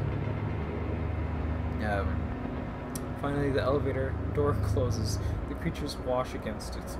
The other side of the... Yeah. Wash against the other side of the door, making an electrical noise and crying out in anger. Yeah, fuck those guys. The tips of their spider-like appendages poke through the wall and the elevator door. Fuck. This could be problematic. But for some reason they can't get all the way through. Good, never mind. Amy screams and this curls and curls into a ball in the far corner of the elevator, crying. I say nothing to her. Oh, I want to give Amy a hug. I say nothing to her. I just, yeah, people. Once I get bigger, YouTube, hopefully, possibly, maybe never. Make art of that, please. Sorry, I feel bad for asking for art. I don't want to ask for it. But that's one of the things I really hope for later in the future is fan art. I want to see fan art so badly. Shut up, stomach. I want to see fan art really badly. Oh, my thing is activating. Yeah, that means it's 2:30. It's darkening my screen so I can fall asleep. Anyways, yeah, I want to see fan art. I'd really appreciate that. Like later in the future. That makes me smile. Just thinking of fan art later in the future of me and my channel and stuff. That's what I want to see in the future. I want to get bigger, and then once I get bigger and stuff, I could do. And once I have more money myself, I can do charity live streams and stuff like that. And just do charity. I want to be like Markiplier. He's my inspiration. I want to make people smile and stuff like he does. I want to have the same effect he has. I love that stuff. So yeah, that's why I'm doing YouTube. Anyways, get back to this, finishing this off. I say nothing to her. I just cling to the rifle, hoping those creatures don't find Dennis as he waits by the hangar doors. Shit, that's right, Dennis. For his sake and ours, we need to get them open now. So yeah, that's where I'm gonna end this stream. After it shows the stuff. The blunt truth. UN-41 players told Dennis his prognosis was grim. Prognosis? What? Slowed them down. UN-65 players sided with Marcus and didn't pull the hydraulic door. Oh yeah. Who to trust? Yeah. Yeah, that's obvious. Murderer Mercy. Ooh. Ooh. Murderer Mercy. I saw it as Mercy killing him. Oops. Oh my, oh no.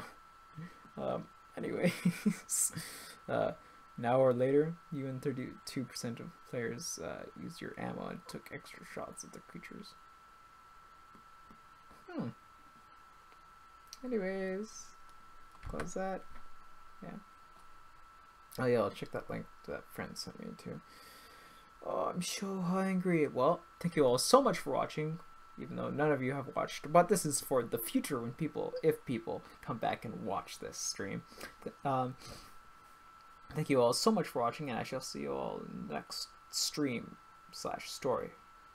So yeah, my dream is to get bigger on YouTube so I can like make videos for people. And well, I already make videos for people, even though nobody watches them. Anyways, I just want to have a bigger fan base and stuff. Yeah. Is that a bad thing that I want a bigger fan base? That I want to get popular and stuff? Something to ask myself. Yeah. I don't want like fame for myself and stuff. I just want to get bigger and like make videos for more people, and I want them to see it and stuff. Not for money or anything, but I just want to make videos for more people and stuff. That'd be really cool. That's my dream. And then I could stop working if I get big enough and make money. Then I could stop working my horrible jobs. I want a job I like, such as YouTube. But again, not necessarily for money. I want to do this for you guys, the fan base I don't have yet. Yeah. So don't take this the wrong way. But yeah, I like making videos. This is just a hobby for now. Might stay a hobby. I might stay working shitty jobs for the rest of my life. Who knows? But I like making videos. Streams are the best because then I get to interact with you guys. Right now I don't have anybody watching, but still, for the future. For my past streams when I did have like 3 to 4 viewers, I loved that. I loved interacting with them so much. It was so fun. Just having a conversation with people, random people I don't even know but have become viewers. I loved that. That's something I really love. Makes me giddy.